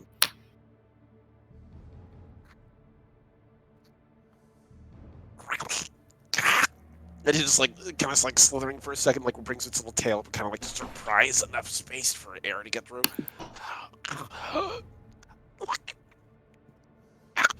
Not milk snake, not garter snake. Don't eat mice. Never liked them. Never hated them. Snake roots in for insects. It's good eating for no effort. And your kind enslaved his too. Why do you think they wear masks? The only difference is they couldn't hold their empire. And he sort of like sucks in his air and then looks over at Cole. I don't want to hurt you. Just want it back. When I sneak in and out, I ask for tribute. To not raise alarm. They go quiet. I get food. That's it. There's this kind of dark laughter that's like coming out of Dukan's throat, and he says, Tribute. You demand tribute. Dukan will offer you tribute. Your life. And you will lead us to the garter that rules the other garters. The milk snake that rules the other milk snake. Whatever serpents rest in the heart of this crooked domain, you will take Dukan there now. And like he's literally like working his jaws, doing that thing where like it's. You ever seen like a snake trying to eat a mouse? Like his mouth is a little too small for this, but like he's kind of doing like that like trying to work his jaws because like you got him like right here. He's kind of trying to work his jaws so they still work. But It's suicide. And he looks up at you and then your mice. You don't have the men. But I like living too much to anger you, so I make a deal. I accept tribute of life. Like living too much. Stars, very bright. And like he sort of like blinks a little bit and shakes, like clearly he's trying to keep the oxygen going through him. That's enough for Dukan. He drops the snake, lets him breathe again. Rough. Fine. Look, I show you, but you attack. You attack. And vigor will eat them all. No more insects for me. No more roots for them. No more ruins. Dukan has given his word. He will not make fatal strike tonight. The army, the mice from the serpent that shackled. Dale thought Khan.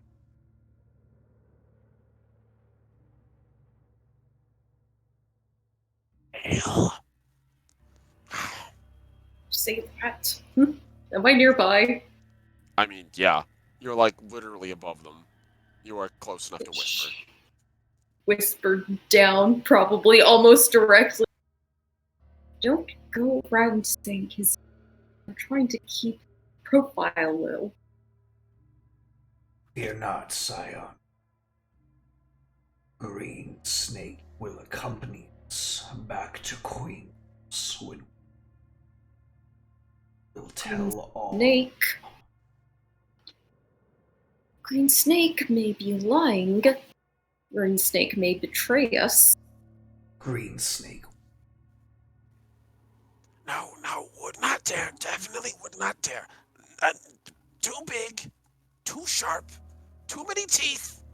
That's 1, 2, 3, 4. Lots. And he points like at your jaw. Like he's been pointing at swords, and then he points at your mouth, and it's like too many. And he doesn't even bother counting. Look. I point down at him and I say, you share that name with anyone else, I will kill you myself, and I will be far scarier than the weasel. No, Dale, give crickets. Good crickets. I like Dale. No. Needs to be more careful. Idiot. Told him to go out this late. He okay? As long as you keep to that, then I will not harm you. I don't wish to harm you. I just don't wish any harm to fall to Dale. No harm, Dale. Is Dale okay? He will be, as long as we can free him of the situation. The other. He sort of like slithers up a little bit until he's about eye level with you, Dakan.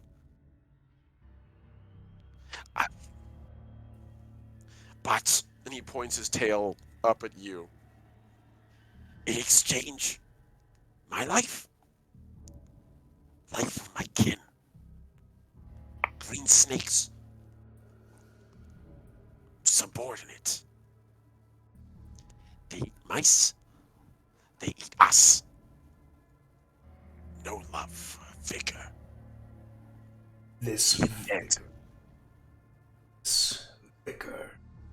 This is the milk snake that leads the others. Milk snake. No. Viper.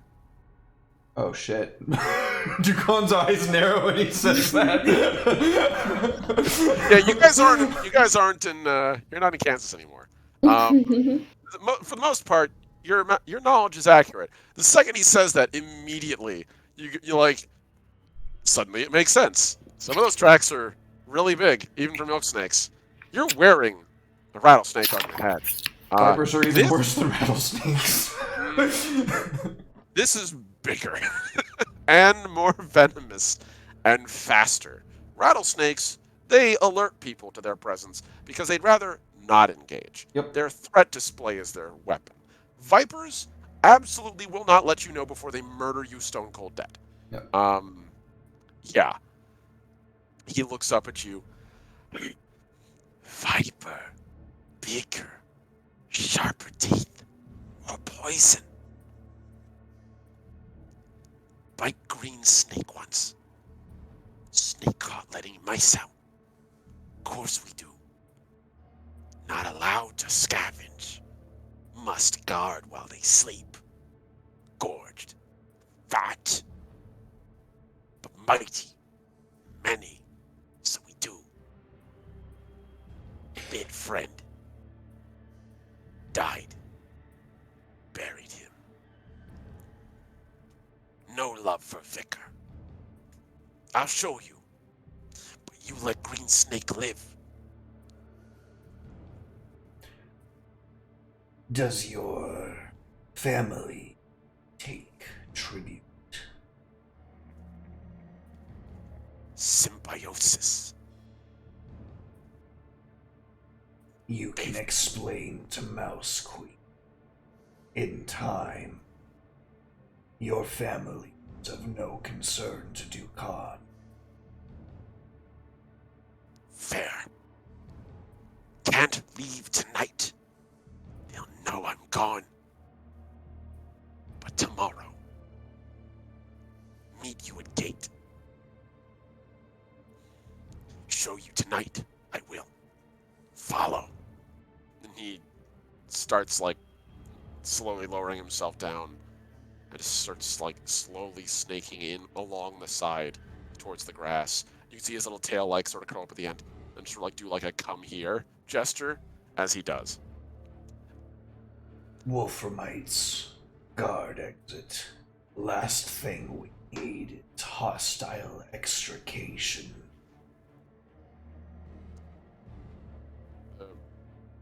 The Wolfram Regiment troopers all nod, and they all kind of sit there on top of their, like, stone bit, sort of keeping an eye out, watching both where they came from and where you guys are going. I don't want any harm to befall Red's mice folk, so I want to leave them out of the danger zone. Fair. Trying to see. Santa, I want you to make me a deceiver roll.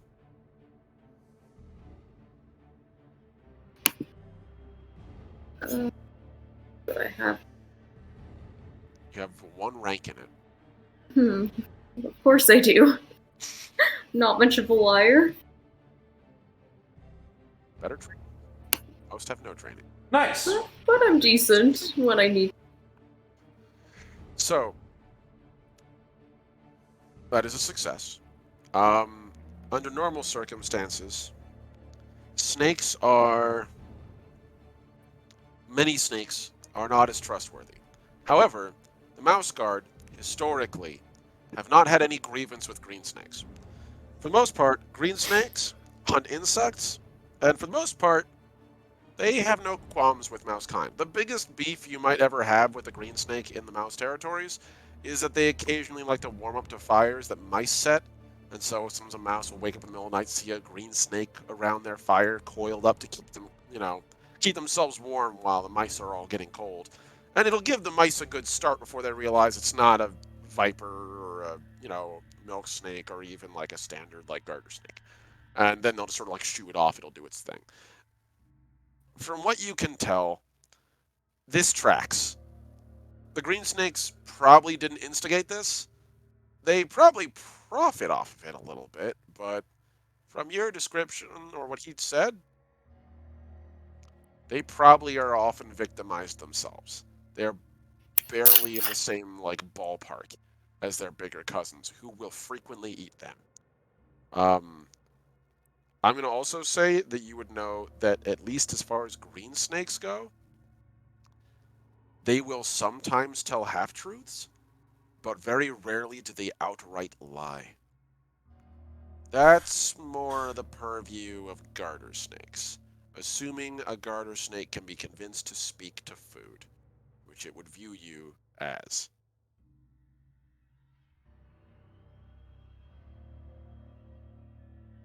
That's it. That's all I got. I just wanted to let you know. So, Sienna, like she said earlier, one at least, she just wanted to let him know, not go around letting other snakes that day. Because those other snakes, he is forgiving. Yeah. You get the feeling, I'm going to say for your deceiver roll, you can tell its intentions. You got it pretty clearly, like you'll fucking beat the crap out of it if it lies and tries to get Dale in trouble, but also, like, it needs to do this. And you get the distinct feeling, I'm going to say your deceiver roll is basically like a reading its attitude. This snake has probably been looking for an opportunity to do something like this. It's no more content with his kingdom than your mice are, most likely. So it's just not doing a very good. It's not been particularly proactive because up until now, it's been an okay, passable deal. But now it's clearly, if there's going to be battle lines drawn in the sand, it knows where its allegiances lie, not with its masters, not with the vicar. That seems abundantly clear. So Learned. Or What is your name, Snake? What do they call you? turns around. And he just sort of smiles, like stretches his mouth open. And again, like, it's a green snake, so he doesn't have like a lot of. He has like a bunch of smaller, sharp teeth, but like they're really tiny. They're like the size of like one of your claws, so they're not that threatening. It's almost like a gummy kind of smile. Green Fang. Fang. Oh, Green Fang. As long as you help us, then your family will in turn won't have to worry about other snakes seeing everything in their path. He pauses and then turns around as he's leading you forward. Not just family. You like ratchets himself up. All green snakes here. That's what I meant. You all, the mice, my retinue as family. I figured the same for you and the green snakes. Fair. Dukan has had his fill of. There is room enough in the wide world. That's all. Fine. Believe you. Then he slithers back down and begins to lead you forward. Make me a scout roll, all of you again. Oh no. At this point, obviously Snake-wise applies. Okay, let's go. Give you a situational extra die, and also, Stoyana, you can use rocky terrain-wise as well. Barely scraped out that success there. Good grief. Mine seems to be having a delay. Again, Now my scout takes over. not showing up. Okay. Nice. Oh, it did. Okay. Well, technically, it was the first one. It didn't show up the first time. Right. Either way, that's a pass. Okay. Snake. Okay. So, Green Fang leads you forward through the grass until eventually you see a big tunnel. Things pretty, like, at this point you can see the settlement of mice very clearly, and much like they described.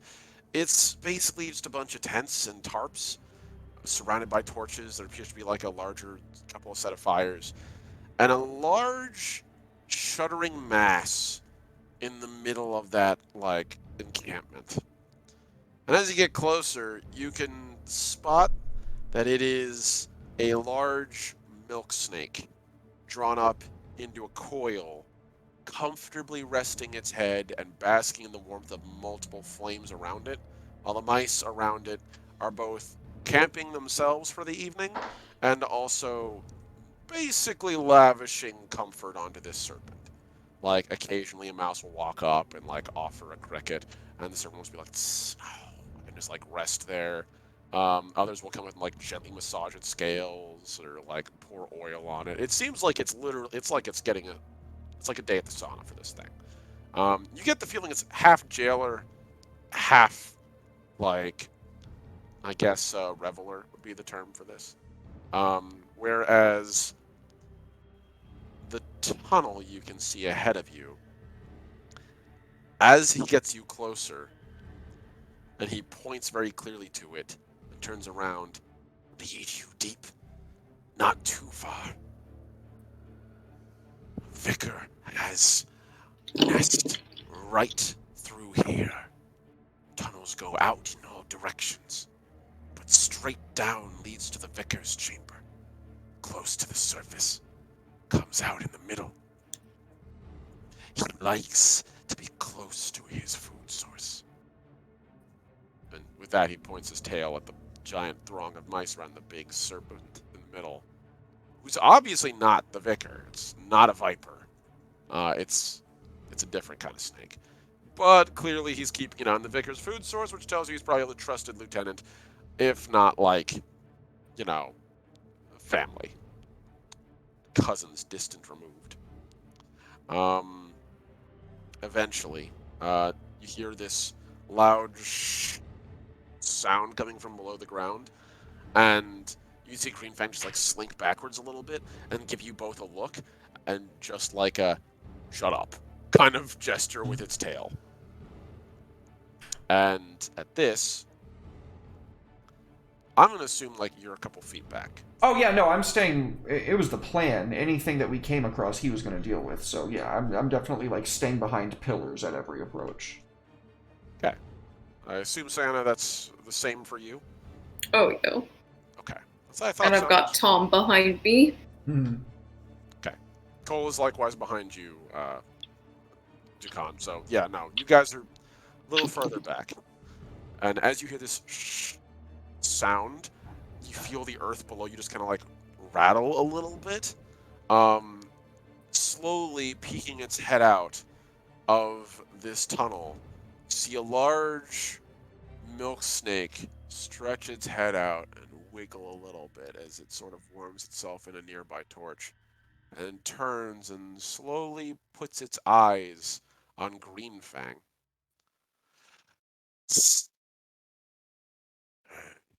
Why are you so far back? Not here. The green scale slowly lowers his head, and you just see him go like, "Sorry, I got distracted. Thought I saw something in brush. Wanted to investigate. Will return. My lord, apologies. Mercy."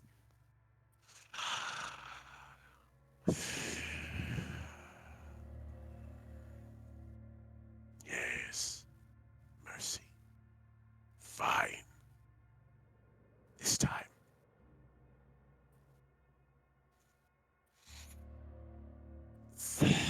And he puts out his tongue and sort of, like, licks the air a little bit. You smell of mice and something else. And Green Fang just kind of, like, bares his gums.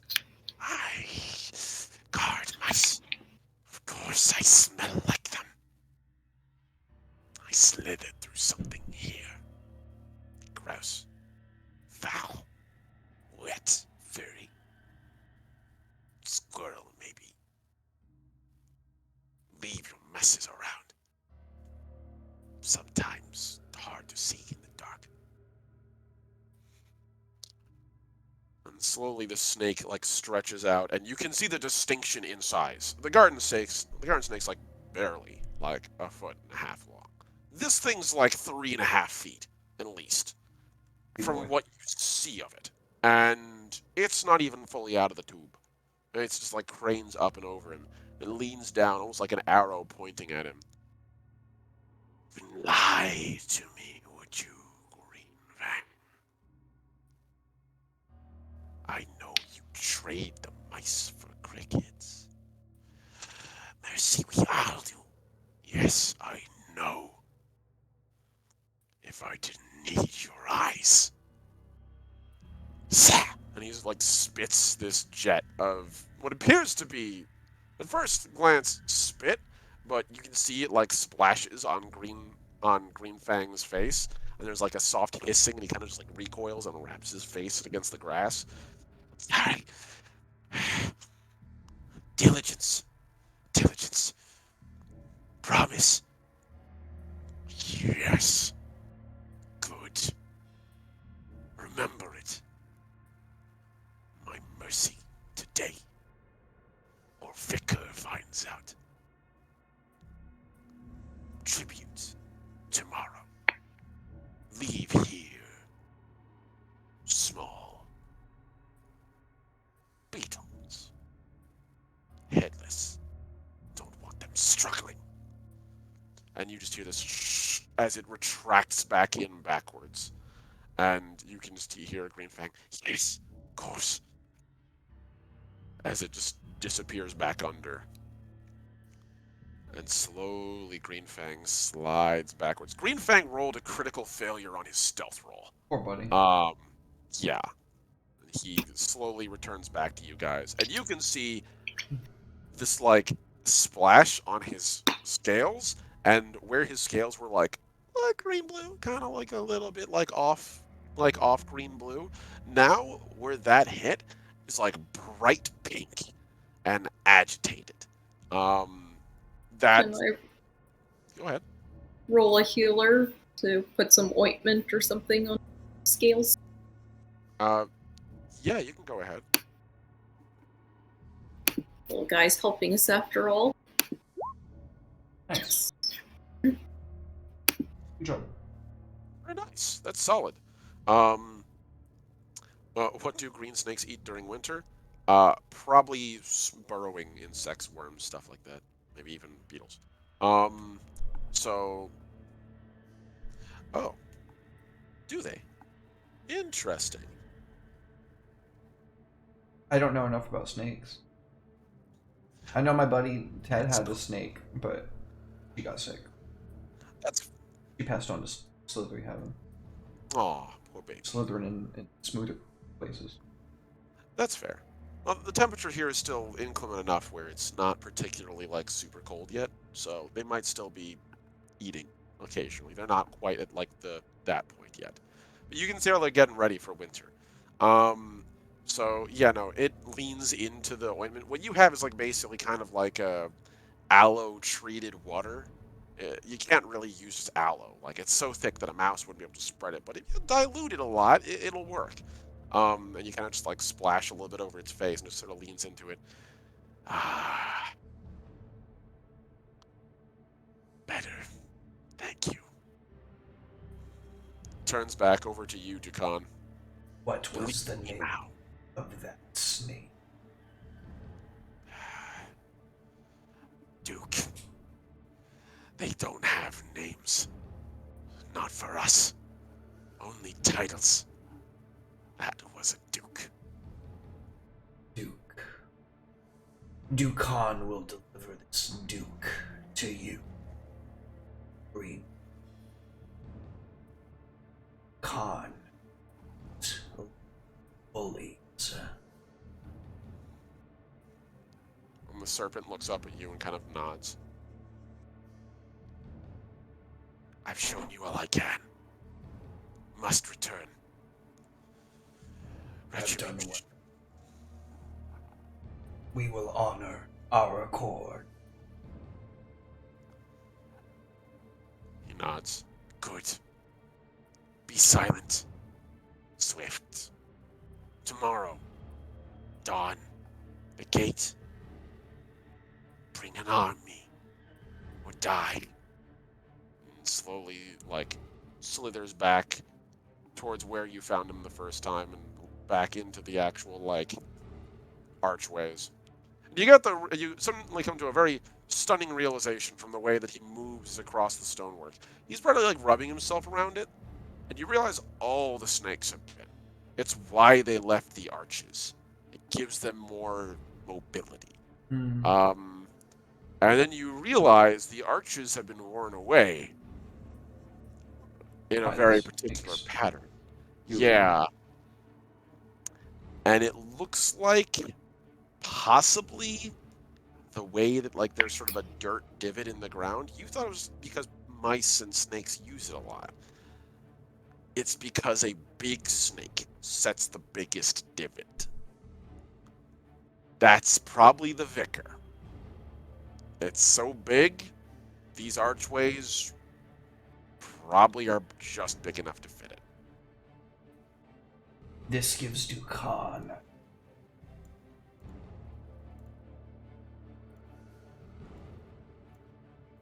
Yeah. As we climb up back on top of these and slowly start.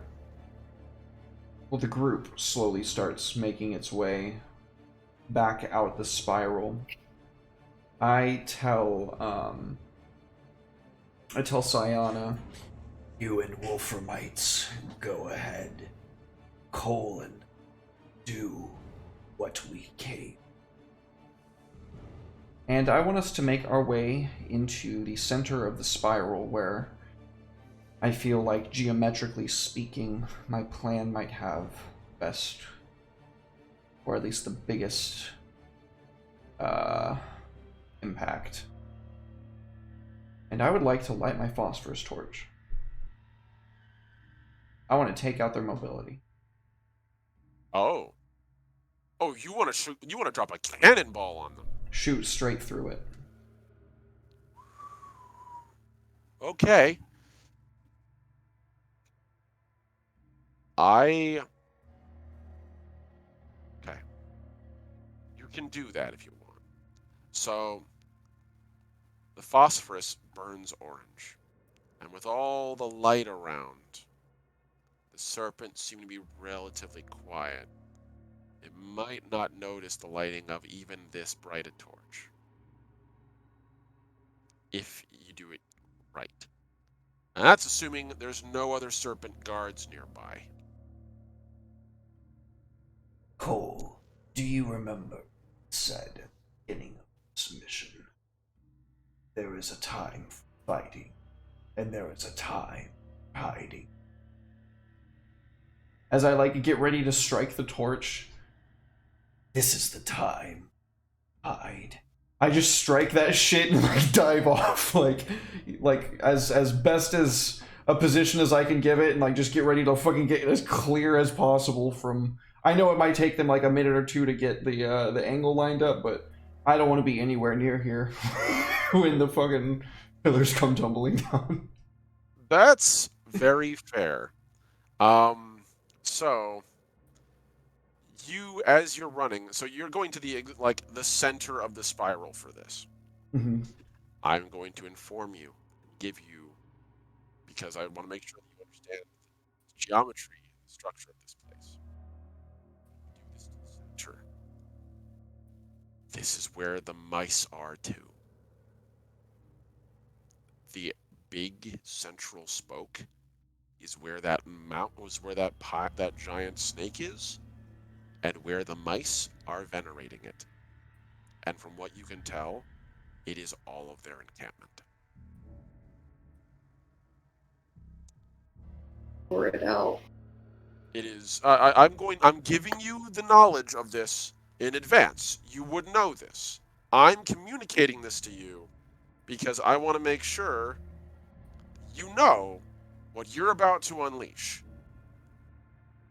This fire lance, it will make the distance, and if it lands accurately, it might kill the serpent and might destroy some of the stonework.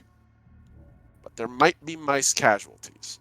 If you do it further away from the serpent, where the spiral sort of detaches from the spoke, you might be able to damage some of the stonework and maybe leave the mice out. One final thing. If you do this, the serpents will know you're coming. There's no way they will not understand that they were attacked. I give all this knowledge to you, Dukan, because I love you, buddy. I want you to know what you're doing. I will respect whatever choice you make. Your call. The element of surprise will last for all of about 2 minutes before the serpents are able to regroup and forge a counterattack. Sending a message. The psychological damage of sending a message to these serpents in their homes. I'm not gonna subject the mice in the encamped center to it. I don't want to cause any civilian casualty. But I definitely want to limit the capabilities of the snakes. I think that when I explain to Mouse Queen. that we were not going to get another shot like this, they will absolutely position mice up there on those things when they know that we're coming and force them to fight in their names. We would be killing off the people that we came to save, and this is going to be our only shot to strike first in a way that doesn't put them on the back foot for more than 2 minutes. If we fuck with their heads, we're going to win the battle. Okay. So if that's the case, then what you can do is come a little further down. We'll assume you did it literally all this cool. You did all this, had that little speech, and through it, and it was kind of just like slightly off the main hub, Thanks, Spawn. and on the first spar. If you get the angle right, because you kind of can tell the hill from like the perspective where you saw this place, you can see which angle that'll be coming from. The cannonball should come through a line of columns if it comes towards this torch specifically, unless it arcs too high, in which case it'll still probably hit something. So, yeah, I'm gonna say roll your fucking weasel nature, because you're gonna be running really fucking hard. And I'm gonna be rolling over here too. This is actually something I need to roll in public. Well, that's a lot of sixes. Let's go, It is. Satan. Okay, and that is a solid number of sixes. And then we have this. Oh boy. Okay. So, remember the way I told you that the only way to kill something particularly big is with like warfare or science? This would be science.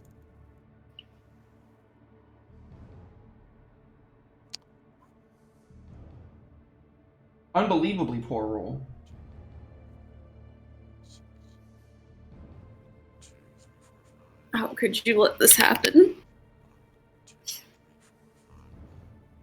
6. Okay. Dead. Even. Fuck. Alright, I have to re-roll that to see one way or another. It's no success, no failure. There we go. Okay. Significantly better roll. All the ones on that first one, that was ridiculous. Yeah, that was nuts. Again, a reminder to anyone out there, Roll20 is a fantastic program. It hates you, though.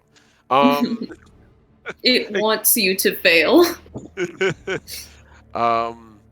So Roll20 is the real enemy in every... True. it is. It really is. So you throw the torch and run, and you blitz as fast as you can, and behind you, you can hear as Cole is like sprinting as fast as he can on all fours behind you to keep up, and you can hear below you just a little, "What's going on?" And in the distance, you see a flash, and it gets closer, and you hear a... And then an earth-shattering kaboom. And the ground lifts up, the columns lift up, you hear an "ah" from below, as you can hear Greenscale utterly caught unawares. And behind you, this massive flash of phosphorescent white as the ball lands, and then, like an egg, cracks open, and then bang, as it shatters stonework like a bomb. Fuck yeah. I'm waiting to use that all campaign. So, behind you, shit, I need to roll for him. Green Fang's okay. Decent enough, I suppose. So you can see where you came from, a hole in the ground, more or less about 4 feet wide, and shrapnel of stone everywhere. When you like come to from the blast and like sort of like stand up and turn your head around, you can see like right next to your head on the stonework, there's a shard of stone jammed into the stone. The shrapnel literally having buckshot this area. Next to you, you can see Cole peek his head out from between a couple pieces of rubble. Oh my goodness. My ears are ringing. And he just like does this like little stretch, just like the Valsalva maneuver. And you can hear like his ears actually pop from where you are. And further then you hear it's loud. So loud. And then like you can see Green Fang like slither out of the rubble, and he's covered in soot and rocks. And then he just sort of looks at you. What did you do? I said tomorrow. Your family to safety, Bang. Or it's upon. And he just like turns and sprints into like the grass, like hissing in no small measure like despair and terror as he sprints into the grass. And from farther down, you immediately hear as like dozens of rattles immediately begin to start up, and you hear a loud bellowing, what's that? And in the distance, you see this giant black silhouette rise from the center of the ruins, literally almost 4 feet up on like its back, silhouetted against the sky, this giant black serpent. You can't see more than the silhouette against the light of the moon, and it just turns and hisses all around it, and you can hear in the distance like what appears to be like the sibilant language of serpents, and what appears to be a smaller snake, like probably a milk snake by comparison to this massive ass viper. Slowly rise its head up to speak, and you just hear this loud crack and see a tail lash out, and the big milk snake's head just snaps at an unnatural angle and falls with a boom. And you just hear him shout, "Find them now!" And it leans over and just hisses, spitting venom all across the area in front of it. And you hear mice and snakes panicking, looking, as I'm assuming you're fucking running. Smiling, ear to ear, running for my fucking life. So, I'm going to have you make one last scout roll. Do I get snake-wise on this one or no? Yes, 100%. Yay. Snake-wise against this. This is the time where I get to fucking get my stuff. That is still a success, so I do not need to explode. Yes, that is 2 successes versus... I forgot to click my nature earlier. Okay. And Sayana? Make me a scout roll as well. Thank goodness. That is extreme success. Nice. Well done. Both successes for both of you. So, you manage to scamper off, but as you do, Jakan, Sayana, you're so far away, like you literally just turn and you just see this little mouse scene from Apocalypse Now. It's just you see the pressure wave from the explosion brush all the grass out of the way and send shards of stone flying. So far, one of them literally thuds into the sand next to you, and it's like twice your size. Jesus Christ. Like, this thing is big. Basically, Derek, you called in a fuel air bomb. Like, Hell the yeah. mouse of a fuel air bomb. They don't know how many times we can do that or how quickly, so they are fucking freaked out, man. Oh yeah. As you're running away, Dukan, you can swear for a second that the vicar, its eye locks onto you. And then just as soon as you're swearing it's looking at you, it's not looking at you anymore. I'll kill you tomorrow. That's a problem for future Dukan. The rest of your trip back up the mountainside, relatively peaceful. You know, in the distance you can see the giant white, slightly glowing phosphorescent smoke from where a large portion of Serpent's Run used to be. And Sienna, eventually they catch up with you. I'm assuming you're running back as well. Like, you've been going back when you saw that. So, eventually Dukan and Cole catch up with you. What was that? That was the wrath of an army.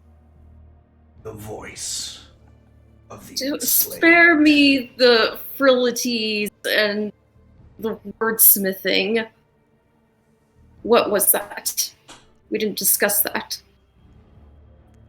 I kind of thought it was cool. And you can see, like, Cole next to him just kind of, like, just doing, like, the little finger thing. Like, it was kind of cool. I just kind of shoot him a look like I'm not talking. Snakes can only move so fast without support. We destroy their support. We fight them. Advantage. We shake them and keep them from a night's rest. On the eve of battle, they are tired and weakened. We strike when they are weak. Fine and good, but if we're going to be giving, we're going to be working together, you need to give me a heads up on this thing. Perhaps Sienna would have attempted to stop on. Perhaps Sienna could have helped and not been caught unaware and unprepared. Your kind never cease to amaze me. My kind. I just smile at you. You didn't mean it as an insult. I know. Getting a very strong Tropic Thunder. What do you mean, you people? What do you mean, you people? Look, if you want me to trust you, you need to trust me. And thus far, this hasn't been a very good start.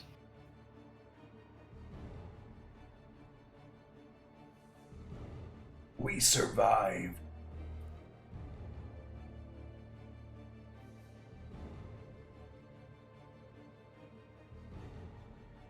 I don't say anything. Just like...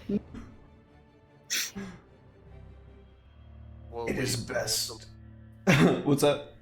I was gonna say slowly the Wolfram Guard, like, seeing you say nothing, just like slowly turn and begin to make their way up the mountain again. You can just hear one of them whisper, kind of like, "That was bloody fucking massive. You see the size of that? I've never seen them fire the thing. It wasn't that impressive. It was fucking awesome. Okay, I'll admit that it was really fucking cool, but damn, a little worried then. Hedgehogs had that the whole time, pointed over our heads. Bloody maniacs!" Like, as they're slowly like climbing their way back up, sort of doing their own thing. And Thom, like next to you, Sienna, she like very quiet, like, it was kind of cool, but Not you two. no. He sort of like as walking over to you, Dukan.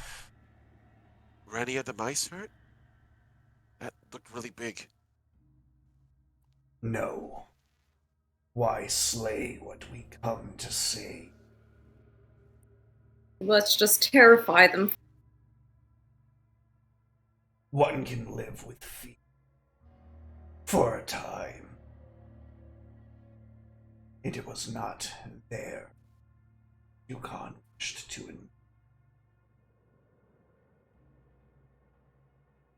Okay. Let's just hope that we can get all of them out of peace, of sound mind.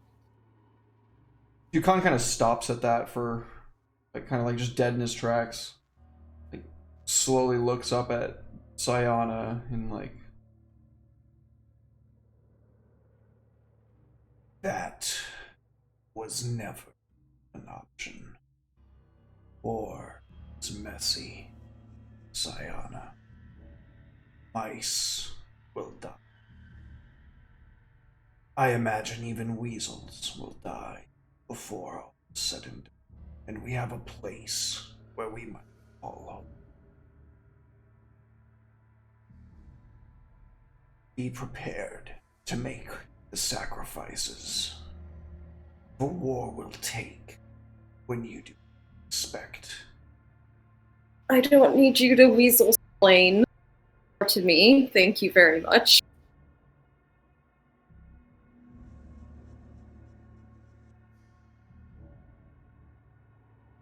Let us get.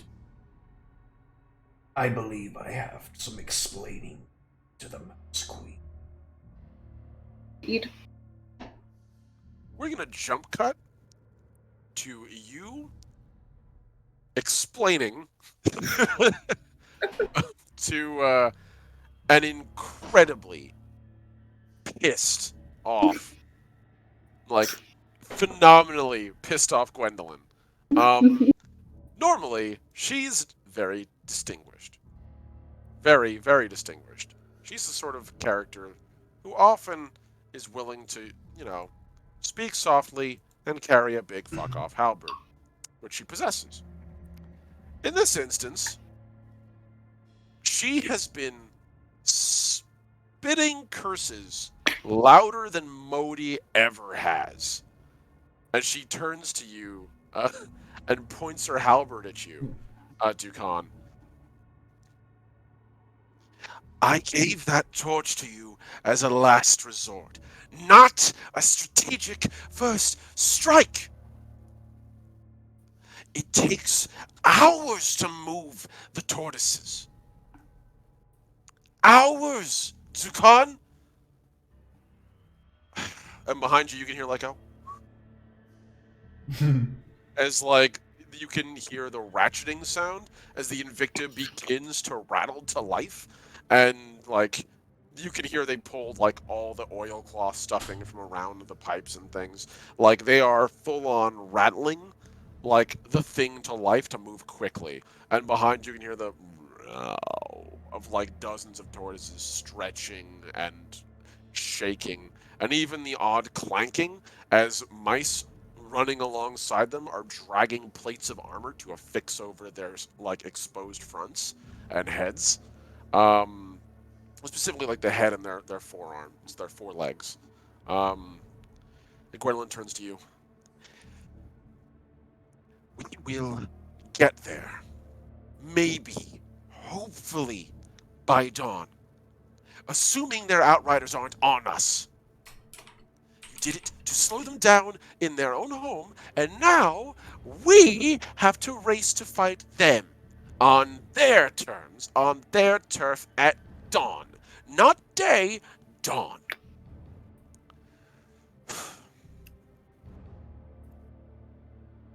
Okay.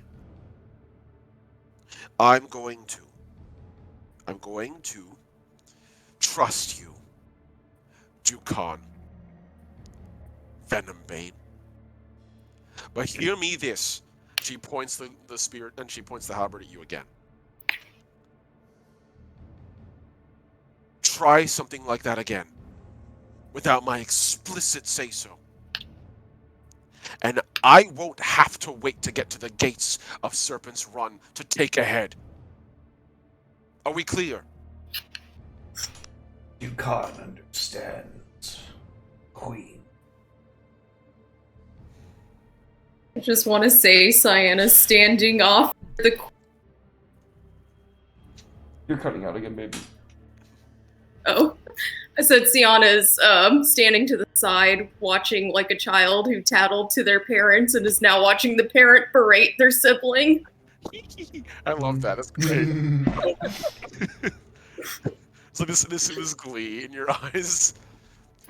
She's not normally that type of person, but she was pretty annoyed with Dukan, so seeing the queen yell at him is just like, yeah, you tell him. So I'm going to trust you, Venom Bane. We will attack as soon as we arrive. You tell me there are mice on site. And so I tell you that was the last shot of that cannon before we know where those mice exactly are. I will not slaughter my own people en masse. So when that monster arrives, you'd best hope they're not surrounded by mice. Because if that's the case, Tukan, you and your friends get to be the vanguard. I'm done. I can almost assure you that would have been the case regardless of our first strike tonight. At least this way, they properly hear retribution. I will lead the vanguard. Dukan will fight this Viker, and if Dukan dies, let it be in a pool of snake. Or Dukan will take this viper with him. She walks over to you, plants her halberd in front of you, and points up at you. Dukan, I have 4 of you. 4. I will not have you die for heroics. You die when Modi or I give you permission to.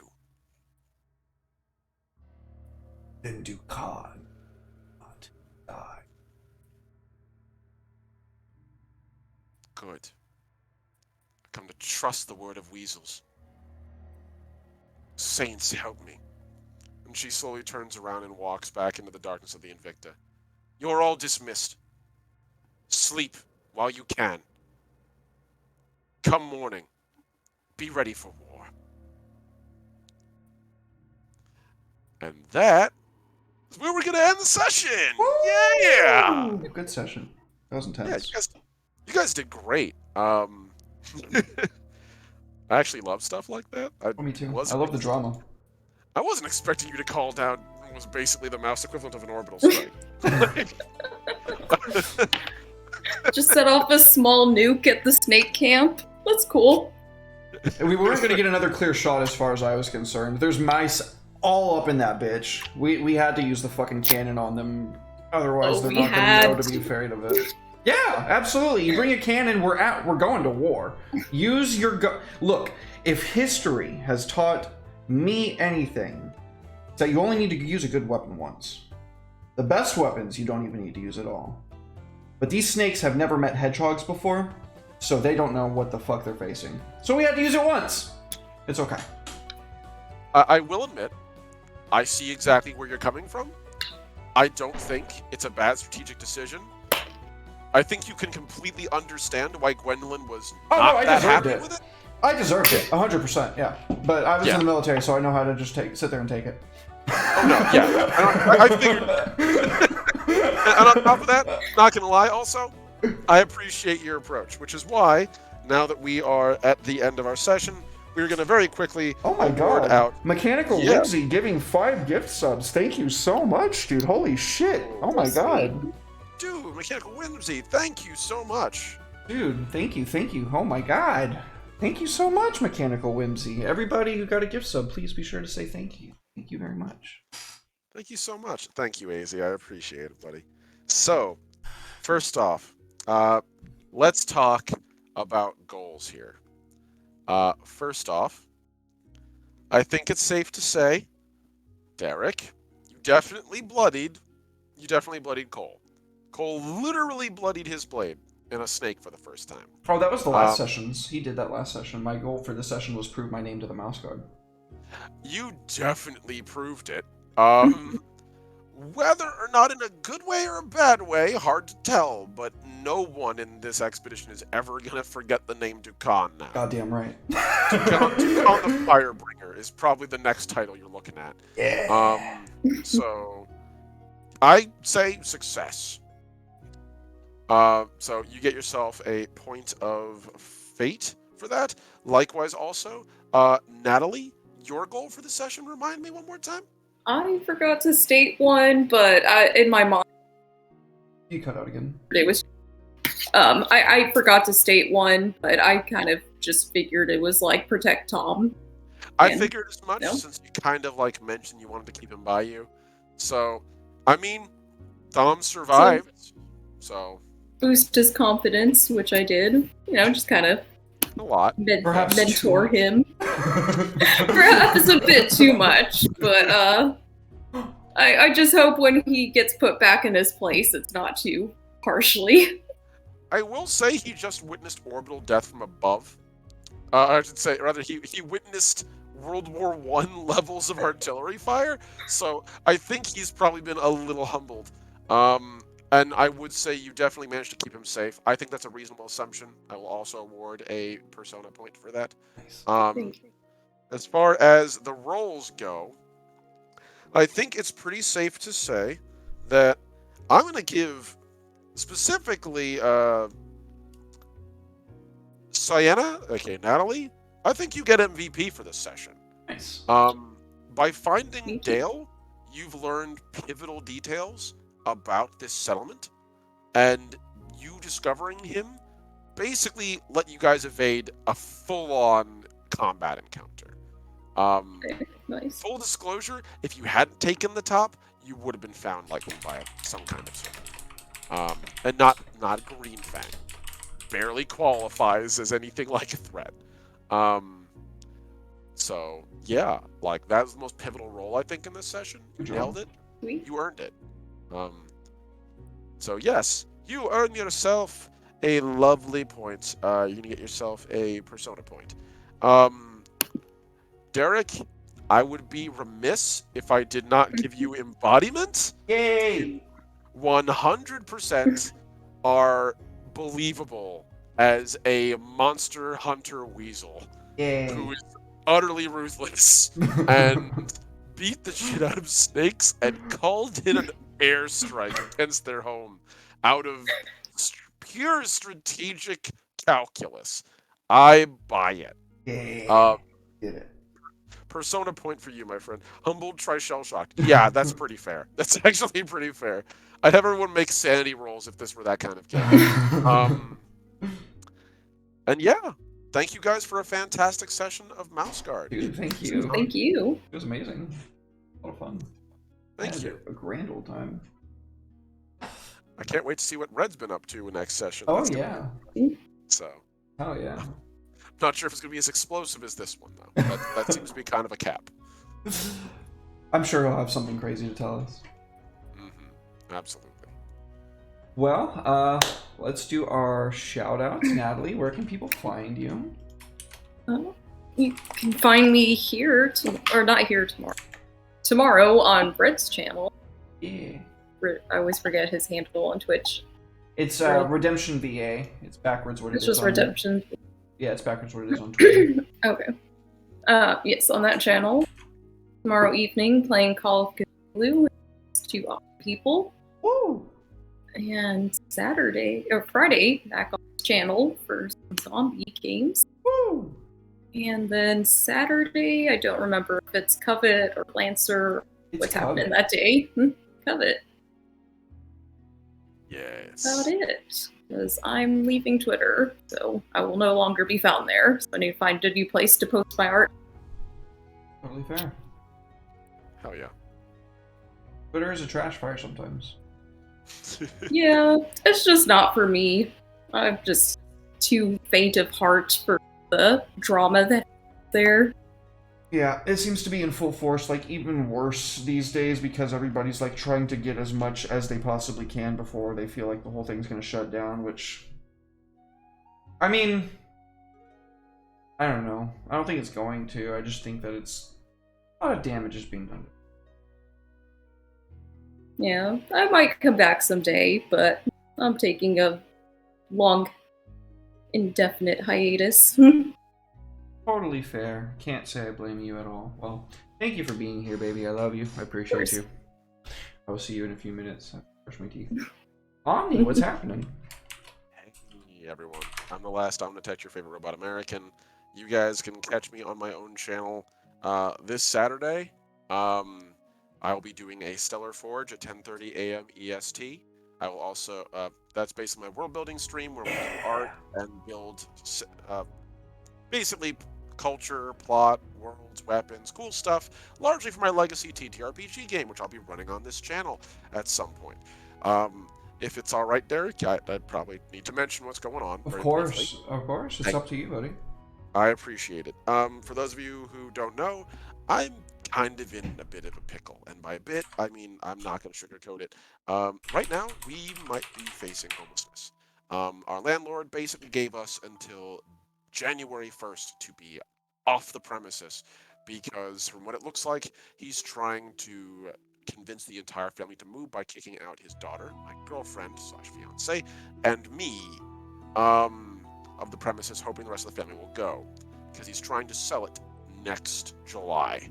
And I imagine he wants time to renovate the entire property. In doing so, it means that after having just moved 1,300 miles and spending almost all of our combined savings, and by almost all, I mean all of them, we are left with almost nothing. And we now need to find an apartment or a place to stay in one of the most hostile states for homeless people at the moment. A thing we were hoping we would never have to even begin to worry about. So this dire thing has kind of consumed us, and it is a thing we're struggling to make do with. At the moment, I have set up, thank you very much, I can see you've already put that there, thank you, Derek. So for everyone out there, I hate asking like this. If you know me, you know I like to give stuff out for free. I like to do stuff for passion, not for money. But unfortunately, capitalism has reared its ugly head and demanded tribute or death. So... Like the snakes. Yes, like the snakes. Unlike the snakes, I can't call an airstrike on the National Bank or my landlord. I wish. So, any help you guys can give, it really would be appreciated. We're hoping we can get ourselves an apartment, and that means that we need first month's rent and collateral, which is another equivalent of first month's rent, and the cost of the truck. We're hoping we can find a solution, but in worst case, anything you guys can give would help us. It is basically all the money we have, is what your kindness has given us. We are 33% of the way to the goal. I genuinely appreciate all of you who donated. It means the world. And even if we don't reach our goal, I'm genuinely honored to be in this community with all of you. It means a lot. I will, if I need to, disappear for a tiny bit, but I will be back. I just don't know when. And the sooner and the smoother we can make this transition, the better. So thank you all so much. It's a privilege to share these games with you and share these worlds with you. And thank you for everything. So... Love you, man. Anything we can do to help you out, man. Y'all, if you can, please consider donating to your boy. You know, he's a good bean. He's one of my favorite people that I've met. So it's worth it. You know what I'm saying? It's worth it. Love you, man. Same. Much love. Also, while you're here, since you guys have been giving gift subs and stuff to him, good, because Derek is one of my favorite creators in the space. So give this boy some fucking love, alright? If I can't run games on my channel, you bet your ass if I can make it to his games, I will be. So I can promise you that a lot of what you guys are going to be giving me is going to be reinvested into Omni over here, because he's doing a fuck ton of art for the channel right now. If you're giving to me vicariously, you're giving to him. Thank you. Yeah, but thank you guys. Love y'all. Appreciate you, Natalie. Thank you for the biddies. Much love. Once again, I want to give a very special thank you to the Shady Sale. If you guys are looking for some fantastic gifts for the holiday season, like this custom resin dice case, you can pick that up on their Ko-Fi, which I've just linked into the chat. It is light reactive. I did not know if you heard that earlier, but it soaks up light, and then you can catch it and release it in the dark. It's beautiful. You should consider picking one up. If you want Skull Case, there's also Skull Case. Skull Case is also very badass and very cool. You should consider picking that up. If you'd like 10% off of your custom resin dice case order, you can put in code RPGINN at checkout. Thank you once again, Shady Sale and RPGN. Love you guys, much appreciated. Well, Omni, thank you for that fantabulous session. That was super cool. I got to feel like Rambo running through the jungle. Run through the jungle. That was a lot of fun. I got to signal the cannon, and that felt cool because it's Chekhov's cannon. I've been waiting for that cannon to go off like all campaign, and it was cool to get to like literally casting its shadow over you for the entire campaign. I would have been disappointed if you guys didn't take the first opportunity to shoot it. Thank you. Yeah, I had to. It's too cool. It's too fucking cool.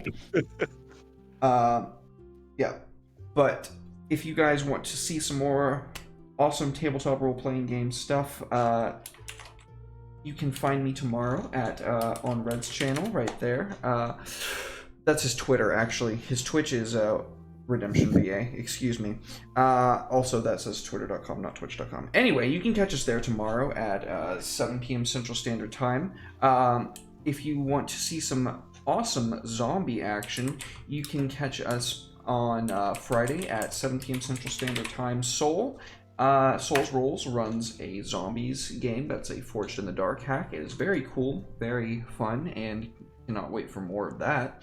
On Saturday at 12:30 p.m. Central Standard Time, Blood War, hosted by Ampersand20, aka Paul. Don't want to miss that. Covet Syndicate at 6:30 p.m. Central Standard Time. We are at the Spiral. We're there. We're hitting, we're about to go real fast towards the end of this arc. And then the whole world's getting a soft reset, and I'm trying to rack my brain to make it good. So, don't miss that. 2 p.m. Central Standard Time on Sunday, the premiere of A Song of Ice and Fire. It is a wonderful campaign, going to be hosted by Lost Haven Art, Andy, our good homie from Scotland. On Monday, you can catch us live with Death Roll at 7 p.m. Central Standard Time, high-level diabolical Spelljammer campaign. And then on Wednesday, next Wednesday, Kill Team Last Bastion, some Death Watch coming at you. Some crazy shit's happening, I can promise you. If you saw the last episode, you already know what I'm talking about, but you still don't really know what I'm talking about. Some crazy shit is coming and you don't want to miss it. We're raiding into Ocarina Sheaf. Good night, everybody. I love you. I will see you tomorrow over on Red's channel.